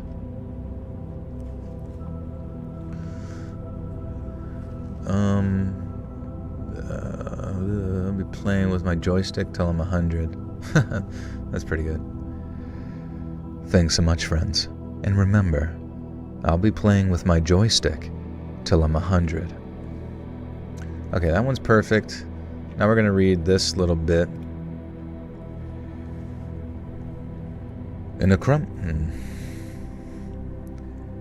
crumbling apartment block on Chicago's South Side, Ruthie Mae McCoy made a terrified call to police, claiming someone was coming through her bathroom mirror. Many dismissed her words as panic, like something torn from the old legend of Bloody Mary. But when silence finally settled over the apartment, the story became far harder to explain and far more unsettling to remember. Hear the full story over on my true crime channel, Saturn Soul, linked down below. Okay, we'll do the promo tomorrow. Guys, thank you so freaking much. I need to give back to you guys. You guys are too good to me. Far too good. I would love to give you a sloppy wet kiss. Let's see. Engage with my audience? And get engaged to my audience. No. This one? Yeah, let's do this one. You guys want some memberships? Anybody want a free membership? Boing. Hate to be a pain, but who is the Mr. X? Who is the Mr. X channel discussed earlier? Oh yeah, he was another narrator as well. Mr. X Dreams. Sorry, Mr. X Dreams. Does he still put out stuff? Let's see. 7 months ago? I guess not anymore. Damn, I feel bad. It's been a while. But there you go, friends. Hopefully 50 of you have gotten now access to the bonus content. I am currently in the process of editing that, and I'll edit what we recorded tonight as well. It'll go up on Patreon first. It's only $1 a month over there. $5 tier is the bonus content, where you can become a member over here on YouTube for that. Or you can also join the $10 tier over on Patreon and get access to my new movie review podcast with some friends, where we review movies, and that'll come out this Friday, the second episode. The first episode was The Exorcist. The second episode is Obsession. And yeah, so stay tuned for that. I'll keep you guys updated over on my Instagram at letsread.official on my story. Guys, thanks so much. I'll be back streaming probably this Sunday. So this Wednesday. Jesus Christ, I don't even know what wait, what day is it? Oh my God, I do not know what day. Yeah, this Sunday. Holy crap. Literally no idea what anything is anymore. But thank you guys. Thank you so much for the support over the years and the love. You guys are so positive all the time. I greatly appreciate it. Alicia Hess, thank you for the gifter as well. Welcome, Egg Bun Nana. 36 years around the sun once again, friends. And here's to 900 more on this rock we call Earth, that I appreciate and love, and I would never give up for the world. Alright guys, love you, appreciate you, and I'll see you here soon. Bye-bye.